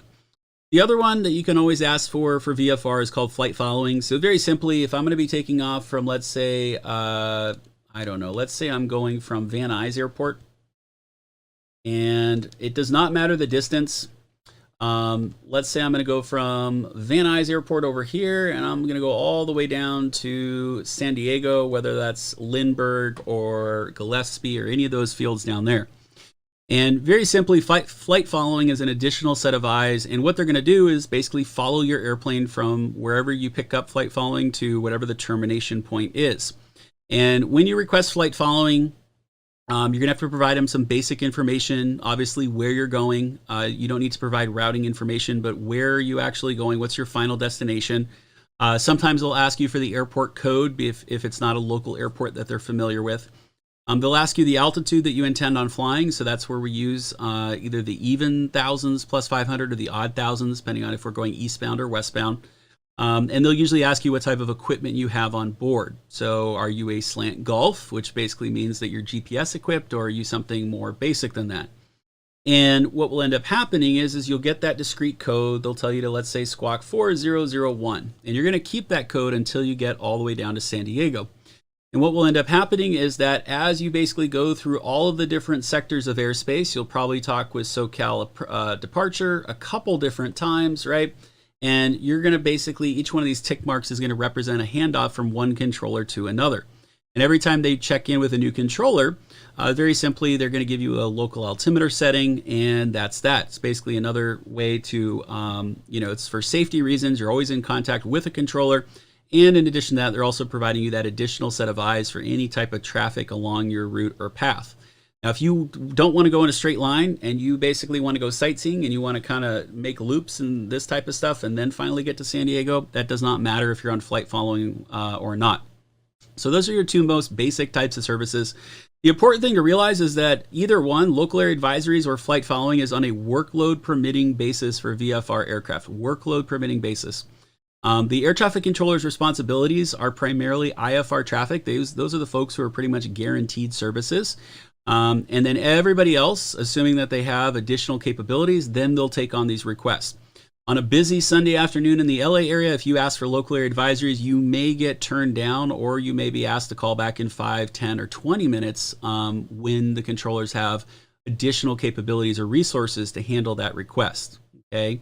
So just realize that these two services are not guaranteed, but don't get discouraged if you couldn't. Let's say we're doing this mythical San Diego, Van Nuys to San Diego flight. If I could not pick it up from SoCal approach when I departed, and they said, call me back in 10 minutes, I could basically continue along my flight, and I could maybe pick it up from another controller in a different sector, maybe in another 10 or 20 miles, and maybe they're less busy over there than in the Van Nuys area. Okay, so I'll show you guys how to actually find this information.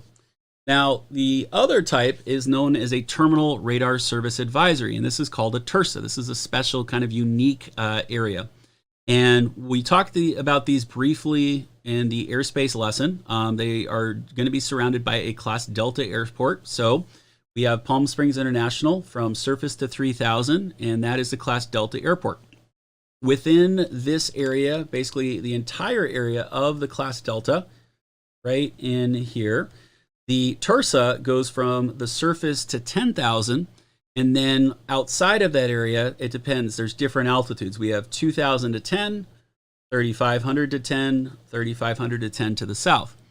And those would be the altitudes for the Palm Springs Tersa. We can also identify the Tersa by the big black outline, and also it says Palm Springs Tersa. Now the Tersa is a bit different than everywhere else. If you want to get flight following services or local area advisories, if you ask for it inside of a Tersa, you are guaranteed to get those services. So what it does is it provides sequencing and separation services between all IFR and participating VFR aircraft. So that's the big difference between a Tersa.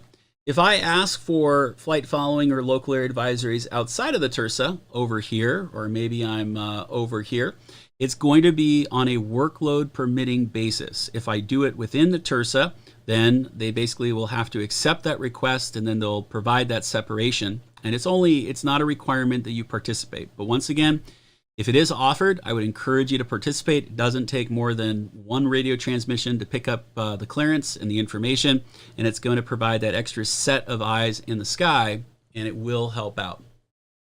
Where we find this information in order to participate in a Tersa or a Class Charlie or Class Bravo, number one, you can just go to your chart supplement in the Green Book.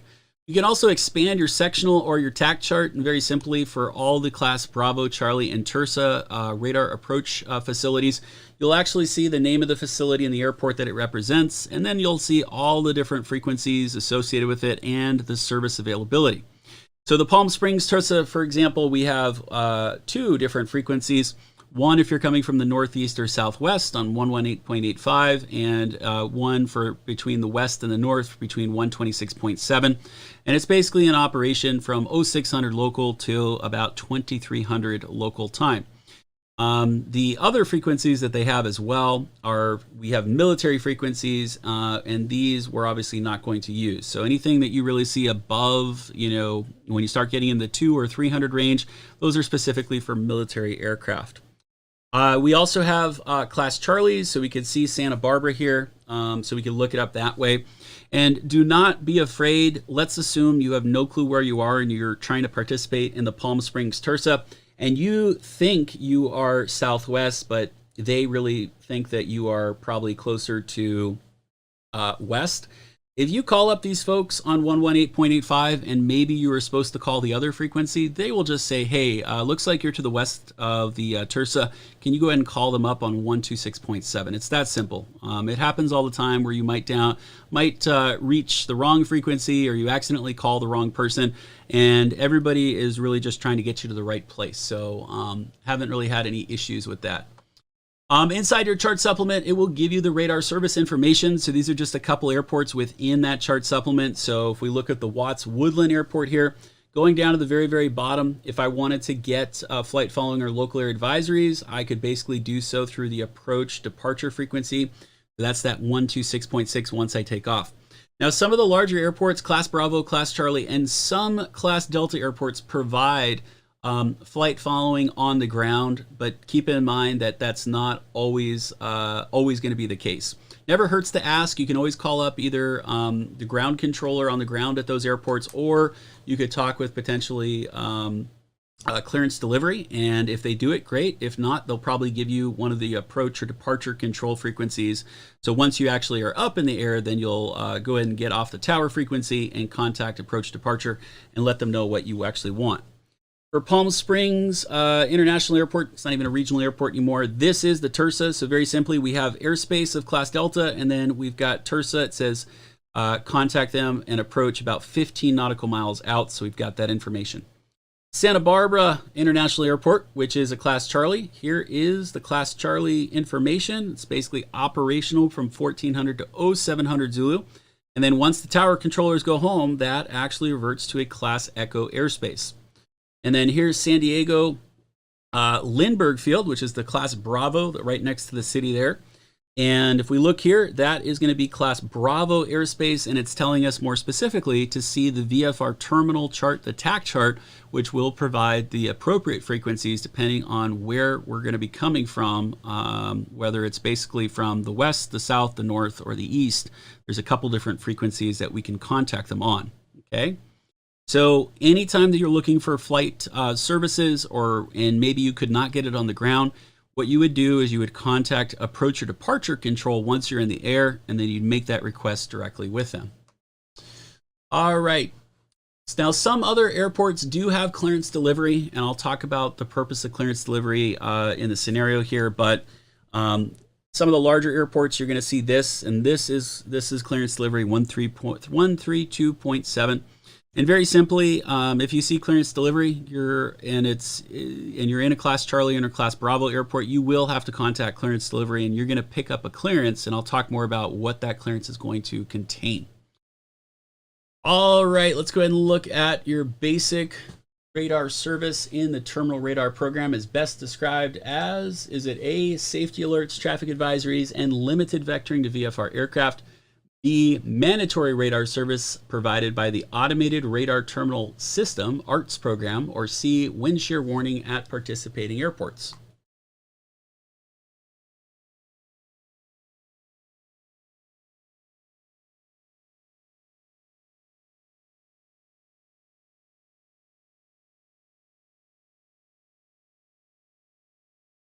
Brent, clearance delivery basically provides clearances to both VFR and IFR aircraft. So if you are trying to get out of a Class Bravo or Charlie airport, you're going to call up clearance delivery, and they're going to give you specific instructions, also known as a clearance, that will basically give you an altitude, a heading, a frequency, and all that information before you even leave the ground.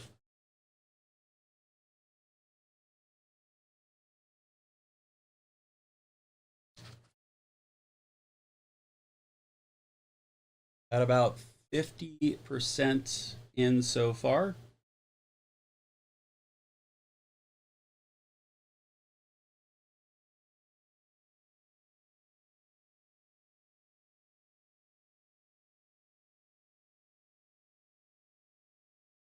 And then going back to, it looks like on Facebook for Anastasia, checkpoints. Checkpoints are different than ground control. Ground control is typically at an airport. So when you're contacting ground, they're basically moving you or basically guiding you or giving you instructions within the movement area of an airport.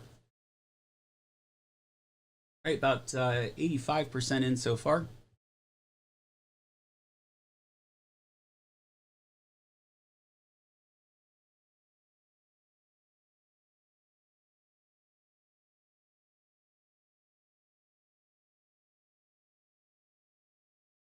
All right, I'm going to call it there. We got about over 80, almost 81% with A, and we've got the balance of the class 19% with B.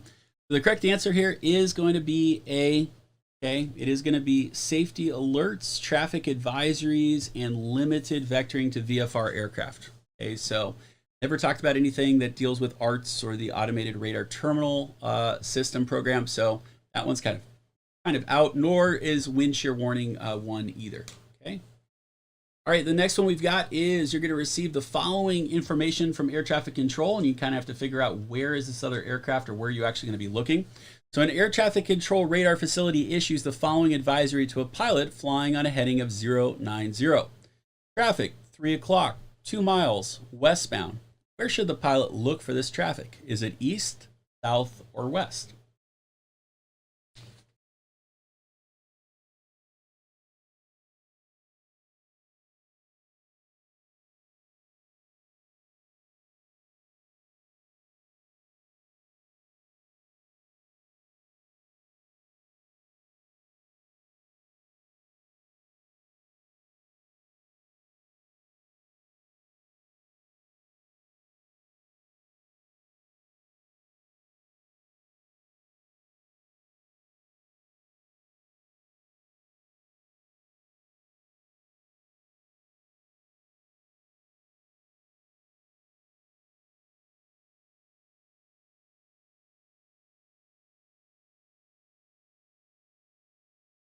Got the first third of the class in.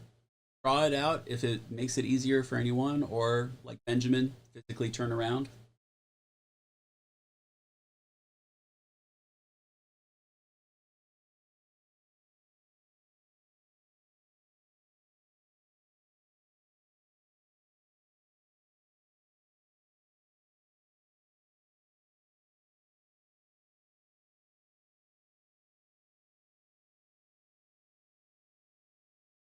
Okay, there's about 60% in.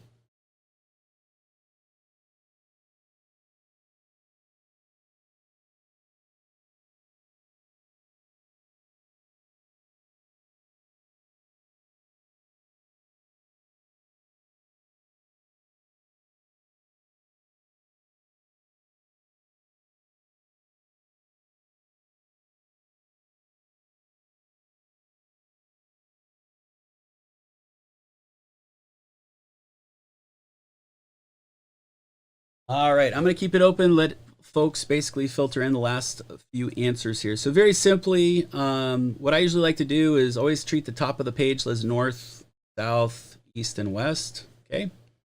And very simply, we know that east is 090, and this aircraft is basically on a 090 degree heading.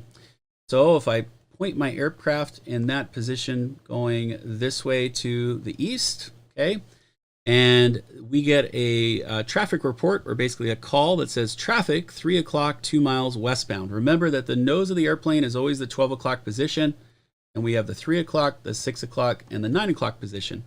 So if we look at which way we should actually be looking at the 3 o'clock position here, then we should be looking to the south, and the correct answer should be B. Okay, and we had about 63% of the class with the correct answer. 26% said east, and I think what people do with that is they basically think about it this way, where they say 12 o'clock and 3 o'clock, and 3 o'clock is to the east, but it's also based upon whatever the original heading of the airplane is. So you have to kind of take that into account, and that's usually why people get that one incorrect. So once again, if you need to draw it out, have the airplane pointing east, then think about that right wing, which is the 3 o'clock position, and you'll see that that right wing is pointing to the south, and that is how we come up with that answer. Okay. All right. The last thing that we're going to do here for this evening is we're going to talk about our radio communication scenario. So very simply, we're going to be flying from Class Charlie during the day, and I'm going to do a VFR flight. We're going to start off at Santa Barbara right there, and we're going to go down to our home airport of Camarillo. So very, very short flight, about 39 nautical miles, should take about 30 or 40 minutes, including ground time. Once again, we have the Class Charlie Airport, which is a more complex airspace that does provide sequencing and separation services. They also provide flight following on the ground, so we'll be basically picking up flight following, and that will basically carry over to Camarillo, which is a Class Delta airspace. Now, the cutoff point, and this is just local knowledge, this is not charted anywhere on this chart, this is just based off of my own local knowledge. Right here at this Dino intersection is really the separation point, and over here, this is Santa Barbara approach and departure. And on the right-hand side, that is basically Point Mugu approach and departure as well. So Point Mugu is actually based out of Point Mugu Naval Air Station at the military base over here. And they provide the TRACON services for everything right of that line. And Santa Barbara approach is based out of the airport itself. And they provide a much larger area, and they are also a TRACON. And we'll talk about what a TRACON is, but TRACONs do not operate 24 hours a day. Santa Barbara folks and Point Mugu folks go home usually around 11 or 12 o'clock at night. Just depends on their hours of operation. Okay. So what you'll see is that when we get a handoff, we will get a handoff from Santa Barbara approach to Point Mugu approach, and then eventually to Camarillo Tower when we're flying in. Let's quickly talk about our national airspace system. If we're going to go from a major airport to another major airport, this is really the design and what we're looking at. And what we're actually going to be doing today, going from one towered airport to another, will look something like we see at the top. So usually what will end up happening if we were in the airlines going from, let's say, San Francisco to Los Angeles or Los Angeles to New York, we will usually depart from a towered airport. We'll get handed off to a TRACON, which really handles lower altitude flights. And really the purpose of a TRACON is to get you into the en route environment. So TRACONs are dealing with a lot of your departure procedures and getting all these aircraft from these large airports up in the sky. Centers are your en route, and they are operated 24 hours a day. They basically handle any of the overflow from the TRACONs. So when the TRACONs are closed, centers pick up the slack. And then they're usually handling all of your higher altitude. Really anything above 10,000 feet will be a center. When you're coming back down, you'll talk to another TRACON depending on the area. And if you're going to a towered airport, you'll get handed off to a tower. Now, very simply, TRACONs are also known as basically approach and departure. If you're departing an airport, we would call these folks departure. If we're arriving at an airport, we call these folks approach. The reality is, and this is where students kind of mess up and they get really hesitant, is that approach and departure does not matter what you call them. If you want to call them, you can call them departure or approach. Even if it's incorrect, they'll correct you for it. They're the same folks at the same facilities. Okay, so if you accidentally called up the first TRACON and you said SoCal approach Cessna 1234 and you were actually talking with departure, it's literally the same folks sitting side by side. It's just when you're departing an airport, we call them departure. If you're coming to an airport, we call them approach. Very simply, where we always start off, if you're at a large towered airport that is in operation, we're always going to grab the ATIS, the Automated Terminal Information Services, and we're going to figure out what information of the hour there is. If clearance delivery is available, like it is in Santa Barbara, we will contact clearance delivery, and then from clearance delivery, then after that, we'll go to ground. Okay, ground is going to provide the information to taxi from our parking to the actual run-up area and then to the runway. And finally, tower is going to release us for departure, clear us for takeoff, and then we're going to get handed over to departure. Now, if you did not pick up flight following on the ground or local area advisories, you could do so from departure. In our case, clearance delivery at Santa Barbara provides us those services so we can actually pick them up at the very beginning.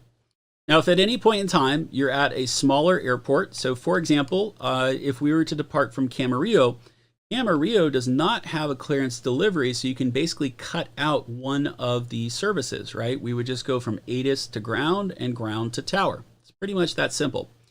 Same thing. If you are operating in a more remote part of the country, maybe you're in the eastern part of Montana, which does not have a TRACON, you may not have a TRACON in your area, so you might just go from tower to center or from just an uncontrolled airport to center if you want flight following. Flight, center is basically, as I say, pick up the slack. If we're at a non-towered airport, we're going to grab whatever the local weather information is from the ASOS or AWOS. We're then going to go on to the Common Traffic Advisory Frequency, and we're going to announce whatever our intentions are. So whether we're crossing a runway, taxiing to a runway, we're going to be departing a runway, our direction of our departure, and then very simply, if we want to talk with someone, we can talk to departure. If there's a TRACON, we would call up departure. If there is no TRACON, we'll then figure out what the closest center is, so that way we can get information on either flight following or local area advisories. Okay. Looking at each one of these components, the first one is going to be a tower, so obviously at a major Class Bravo airport. The towers are really there to provide safe, orderly, and expeditious flow of air traffic at the airport and also anything within the vicinity area that they control. There's 4 different major classifications. We will talk about 3 of them today. So there is a flight data controller that's mainly at the largest airports. Clearance delivery controller. When you call them up, they're giving you either a VFR or an IFR clearance, depending on what your needs are. You'll also have a ground controller as well. Very simply, the ground controller is one that is basically directing your taxi activities either to the runway or from the runway if you're arriving or departing. And then you also have your local controller, and you guys know these as your tower controller. The air traffic controllers are actually called local. Local is basically providing air traffic for takeoffs and landings and also controlling sequencing and separation within their local environment. A lot of times when you call up a tower, you'll usually speak with a clearance delivery controller who's usually in the basement somewhere, grabbing all your information, trying to figure out what your intentions are, you VFR, IFR, where you're going, and then they'll give you a clearance. All of that then goes to a ground controller, and I don't know which side is which, but very simply, in one example, if this is your ground controller, they might be entering the information and also asking you if you've received ATIS, and they will either, at smaller airports, they'll actually manually write this on a flight strip, or at some airports, they'll actually digitize it, and it'll just go from one controller to another. Once the ground controller basically is done with you and gets you to the runway, then they usually hand that strip of paper, or they basically will push that message to your local controller, who's actually going to clear you for takeoff and basically provide you instructions once you're in the air. Once again, it just depends. The ground controller and the local controller usually sit side by side, and just depends on the size of the airport. The next one that we have are known as TRACONs, and TRACON is the abbreviation for what's known as a Terminal Control Center. They are located all throughout the United States, and they primarily provide information to pilots during departure, descent, and approach phases of flight. Now, some TRACONs will go up to 6,000 to 8,000 feet, and others will also go up to 10,000 feet, like SoCal Approach. Some of the largest TRACONs in the area are actually the ones in California. We have SoCal Approach, which basically covers from the LA basin all the way down to San Diego and the Mexico border. We also have NorCal Approach, which covers all the San Francisco basin as well. And actually, NorCal and SoCal operate 24 hours a day, which is a bit unusual. If we look at Point Mugu Approach by Camarillo or even Santa Barbara Approach, they do not operate 24 hours a day because there's no operational need that really dictates that. Okay. You'll also notice in other parts of the country there may not be a TRACON. So like I said, if you are in eastern Montana up there, you may not have or be dealing with a TRACON, but you might be dealing directly with a center. So the whole purpose of the TRACON, once again, is to efficiently get an airplane from the departure, descent, or approach phases to the en route phase of flight, where you're pretty much doing most of your straight and level flying. And then you're usually going to be handed off to an Air Route Traffic Control Center, or what we call an ARTCC. The ARTCCs cover a much, much larger geographic area. They always start with a prefix of Z like Zulu and then have a 2-letter identifier. There's currently 21 centers in the United States and they operate 24/7. As you can see, like ZLA for Los Angeles Center, they are, they usually will talk about whatever the major Class Bravo airport that they support. But you'll notice that they cover Nevada and other parts of the states as well. And LA Center is actually going to be based out of Palmdale, which is in the desert out here. We have Salt Lake Center, which is covering this major geographic area. So if you're potentially in that little corner of eastern Montana and you're not talking to a TRACON or there is no TRACON, very simply you would call up Salt Lake Center to basically pick up flight following or local area advisories to basically get information. The radius of a TRACON coverage and all that, Bill, it really depends on the area. SoCal Approach is huge. It covers, 100 plus miles in most directions. And then we talk about a local TRACON like Point Mugu, and they have like a 25 nautical mile coverage radius. It's fairly small because they're also a military coverage. All right, so let's talk about this scenario. Very simply, how the heck do you talk to an air traffic control, or how are you supposed to talk to them? So number one, use the pilot controller glossary. It's located within the course documents and downloads below this document. And try to use the resources that we talked about as well. And we always want to use standard phraseology. Number one, talk like a normal human being. Some people get very robotic when they talk on the radio. Some people are very, very quiet when they talk on the radio. Some people get very slow. I had a brilliant guy who was a surgeon in flight training, 4 or 5 years ago, and talks very normally. But as soon as he's on the radio, the speech just goes to about 5, maybe 7 words a minute. And we always want to be very,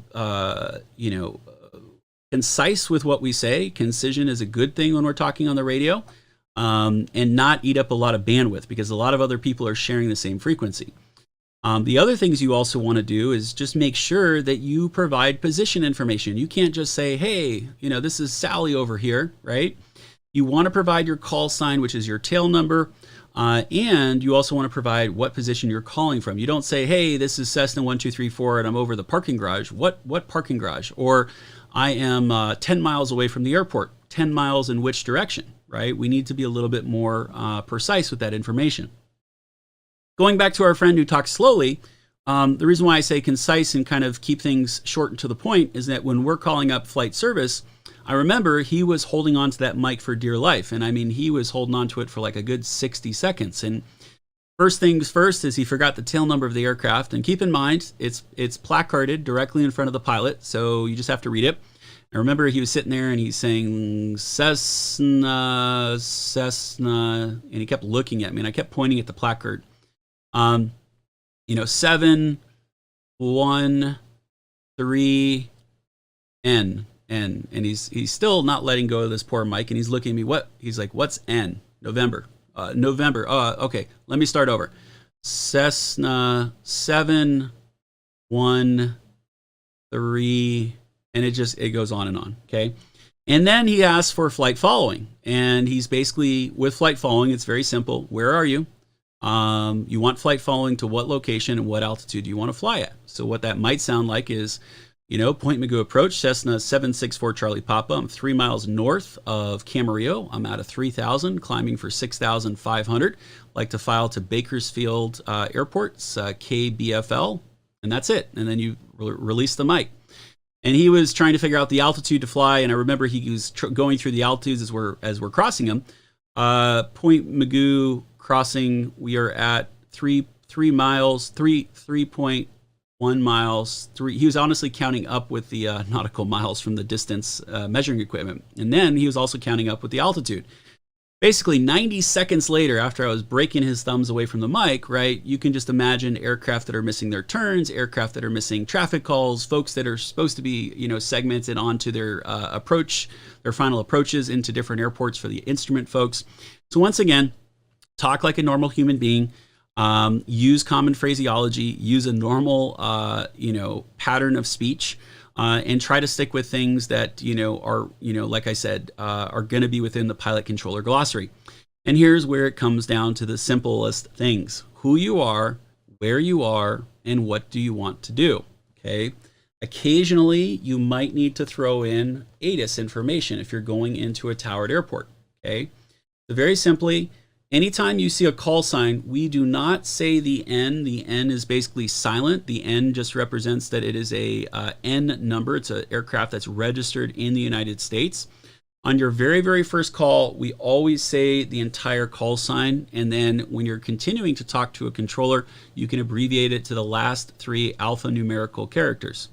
So very simply, Camarillo Tower, Cessna 764 Charlie Papa. I'm 10 nautical miles to the north.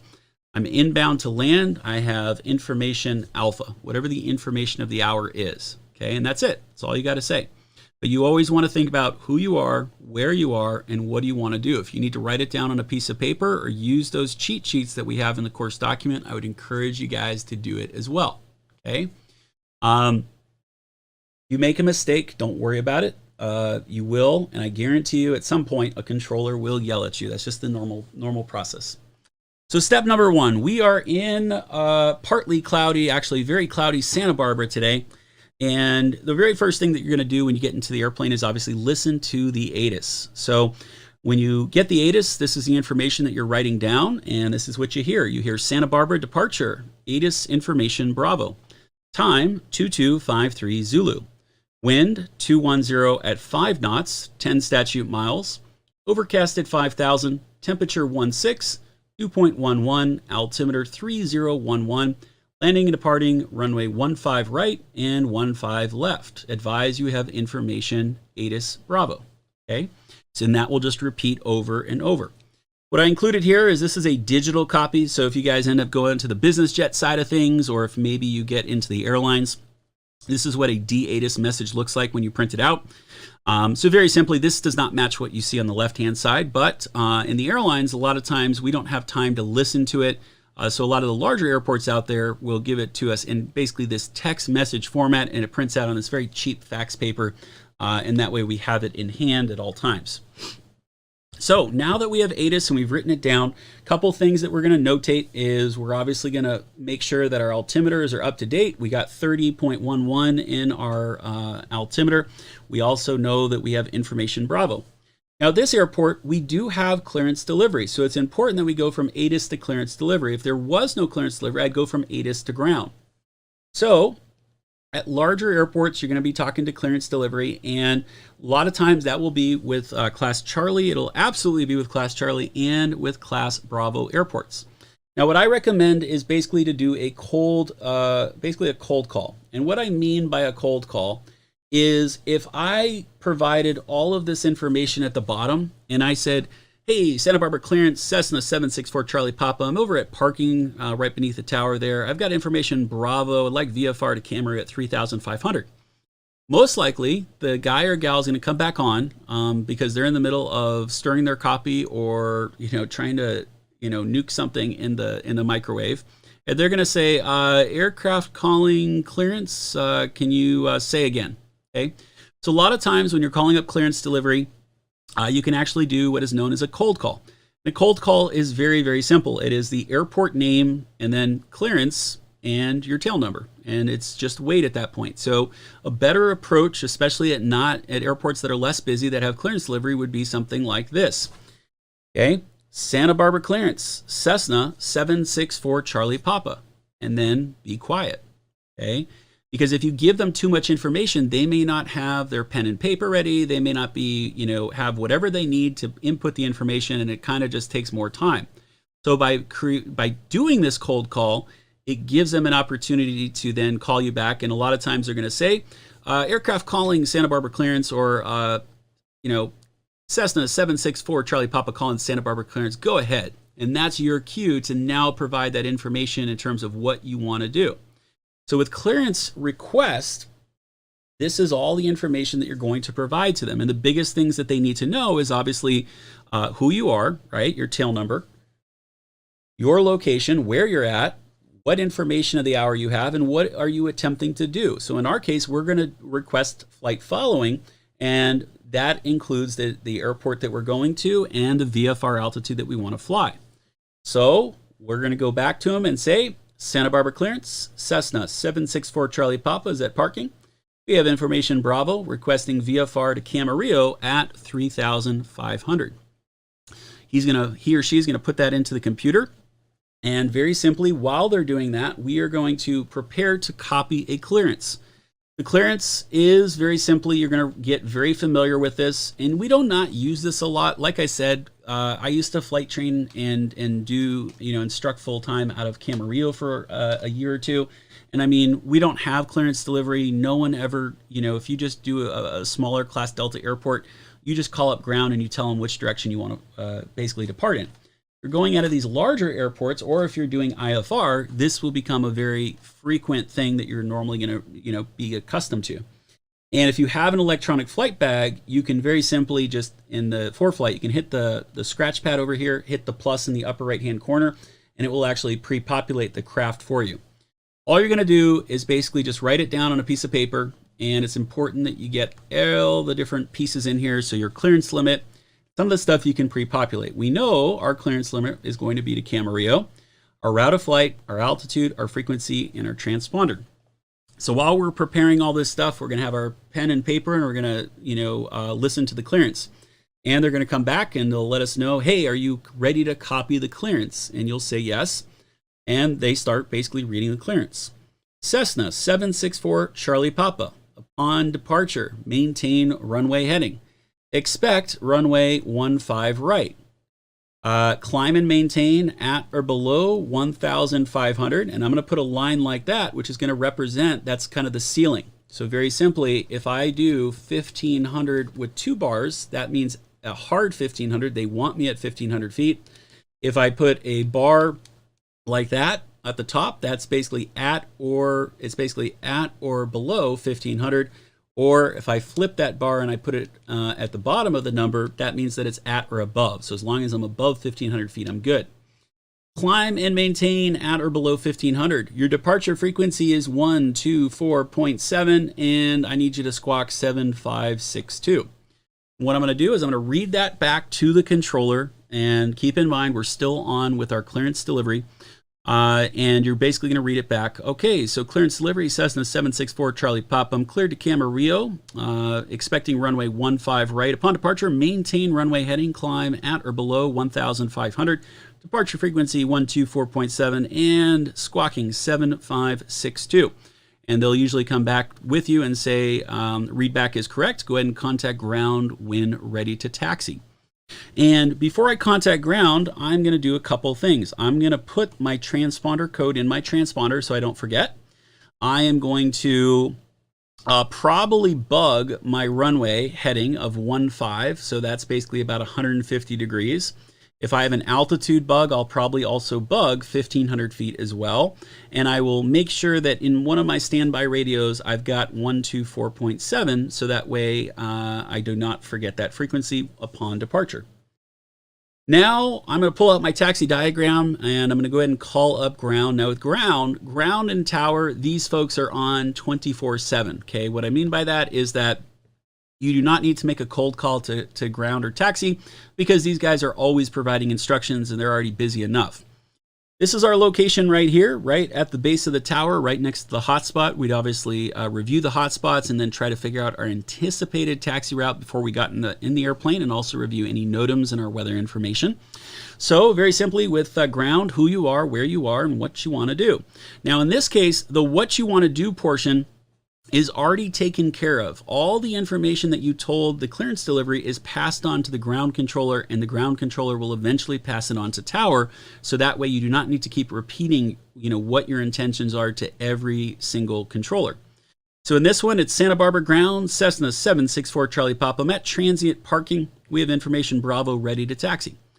And very simply from there, they're going to give us some taxi instructions. And it might sound like Cessna 764 Charlie Papa, Santa Barbara ground, taxi to runway 15 right via Charlie. And it's a pretty simple taxi instruction. We have Charlie right in front of us. We've got the run up here if we need it.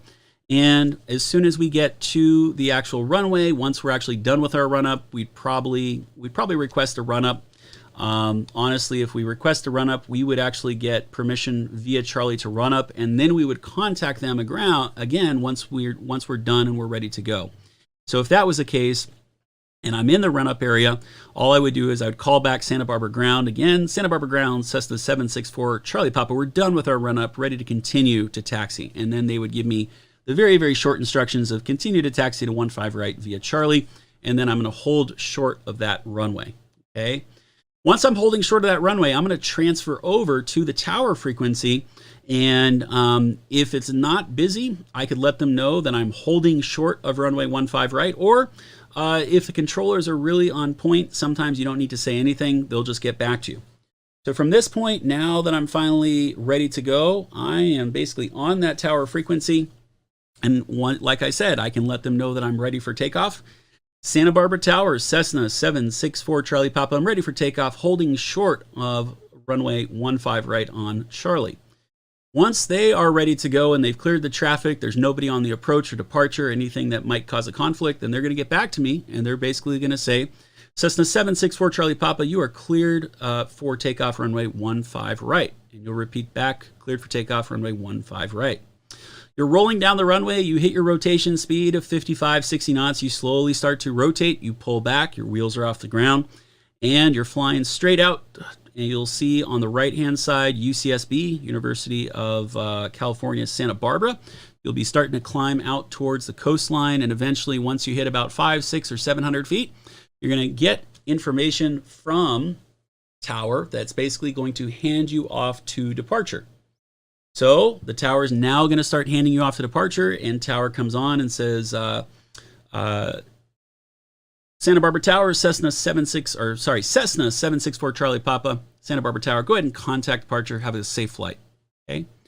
Now at this point, you'll notice that they did not provide us the departure frequency, which hopefully you wrote down of 124.7. So that's the reason why it's important that you write this down. Now, for whatever reason, if you accidentally can't read your writing or anything else, you could contact tower back and just say, hey, can you just refresh my memory? What is departure? And they'll let you know. Okay. When you contact departure, you're going to be talking with Santa Barbara Departure. Very simple, who you are, where you are, and what you want to do if it applies. Okay. With this, we are going to 1,500 feet, and we're going to give them the altitude that we are climbing through or we're currently at. So, Santa Barbara Departure, Cessna 764 Charlie Papa. We're at 1,000, climbing to 1,500 on runway heading. Once they have that, they should have our target established on their radar screen. They're going to come back and say, Cessna 764 Charlie Papa, Santa Barbara approach, radar contact, maintain 1,500. And we're just going to maintain that altitude and continue flying further and further away from the shoreline. It's actually surprising how far they get you. Eventually, once there is no conflict with traffic, they're going to start turning us southbound. And they might even tell us, continue your own navigation, which basically means we can fly any direction we want at that point. And we might even be released from our altitude as well. And at that point, we would actually start climbing up to our intended altitude of 3,500 feet. And we'd be on that southbound, kind of that southeastbound heading directly towards Camarillo.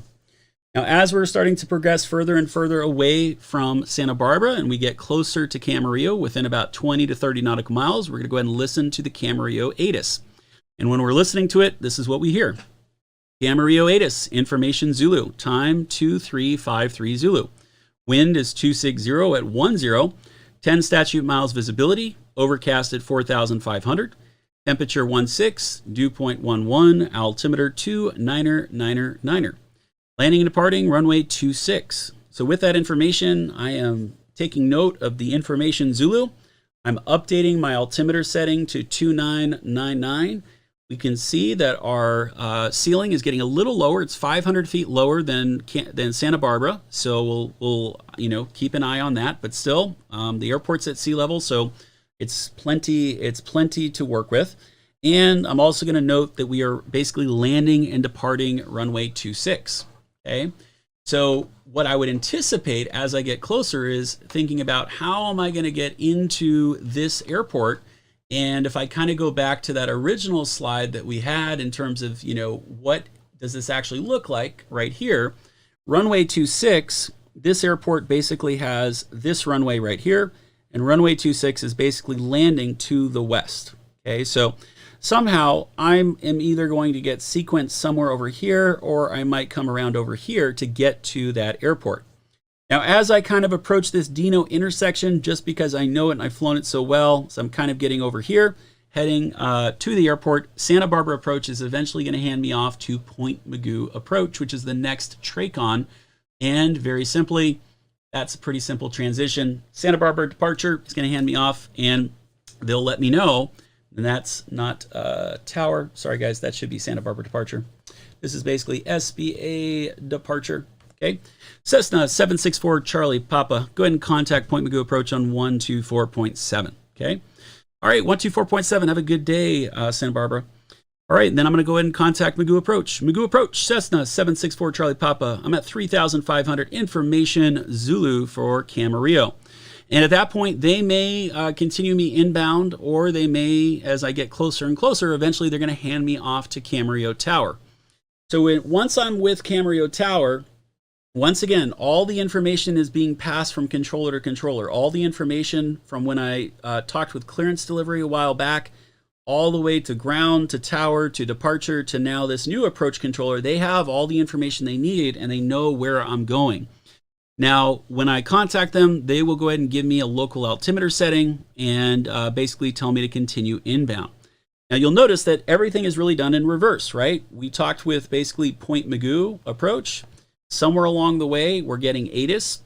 Then eventually Point Mugu is going to hand us off to tower, and then we're going to go to ground. And like I said before, what we've got here is this is the segment, that is our final approach segment for runway 26. Now, as we approach the airport, we might have an airplane on a short final. I'll call this airplane 1.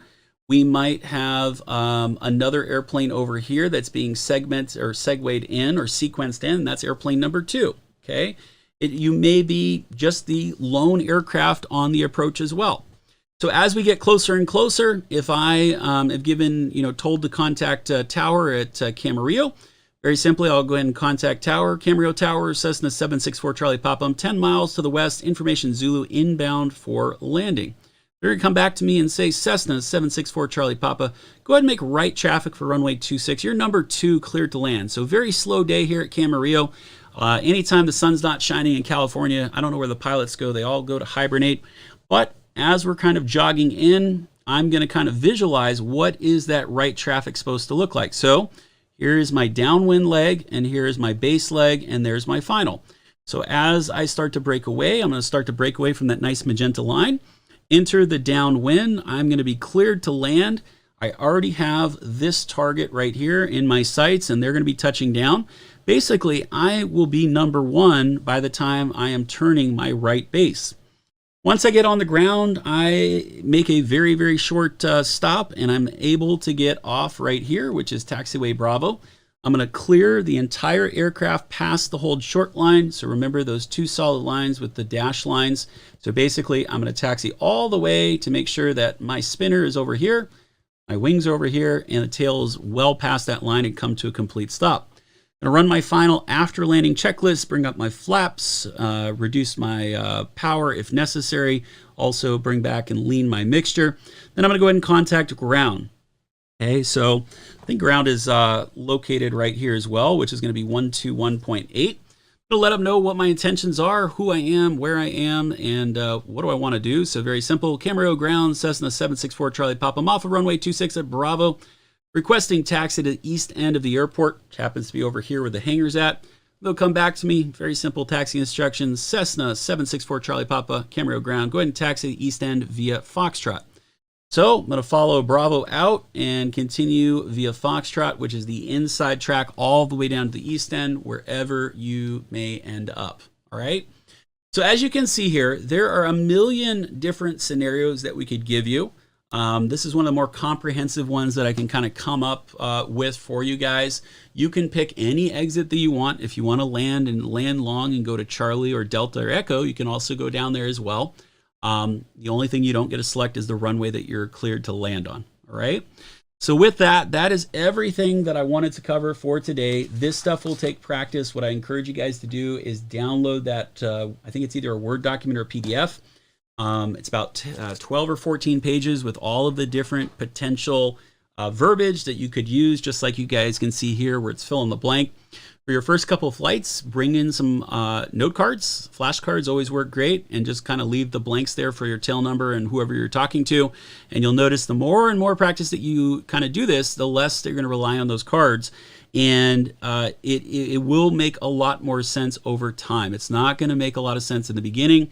You're obviously got a lot of different things kind of coming into your head at once, a lot of different inputs, sounds, and people talking on the radio. You will get yelled at, but that's just part of the learning process here eventually. And you always have your instructor to rely on as well. So most of the time when you're keying in the radio, we can still talk in your headset and tell you what to say with some of the newer technology that is out there. All right. So, Bill, it's directly, that document is directly below the live stream. It's under documents, and I'll have Travis double check to make sure it's in there as well. All right, so with that, that is about it and everything that I wanted to cover for the purposes of today. All right, everybody, so that basically wraps up everything that we wanted to cover for today's class. As we kind of push on, remember, if you want to take or basically attempt today's lesson quiz, you're more than welcome to take that college try.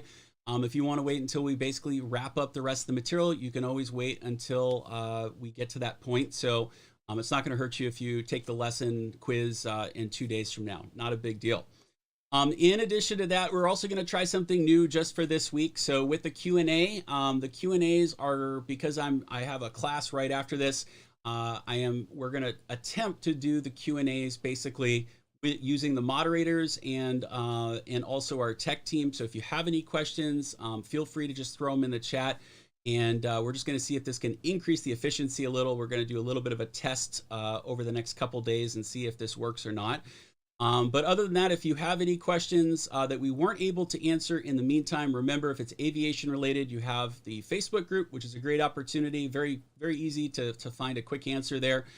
You have Ask a CFI, which is on our website. Remember, when you log in, you can basically throw in a question. It's like a discussion forum. You can also see the hundreds of questions that students have basically submitted and we've answered. We typically check those, and I review those 2 to 3 times a day. In addition to that, if you have a technical question, I know Travis and the tech team is going to remain on as well with you. If there's something that they weren't able to answer, you might need to open up a technical help, or basically a help desk ticket that is. Remember, in the lower right-hand corner of your screen, there's that little yellow headset. Just click on that, and you can click on Submit a Ticket to start that process. Just be as specific as possible. So with that, I hope you guys are enjoying the classes so far. What we'll do here is I am going to go ahead and sign off and prepare for my next class. Moderators and the IT team is going to stick around and answer any last-minute questions that you have. We'll keep the chat open, making sure everybody's questions are answered. And I will see everybody in about a day and a half, 2 days for our next lesson. Take care, everyone. Stay safe, and we'll see you later.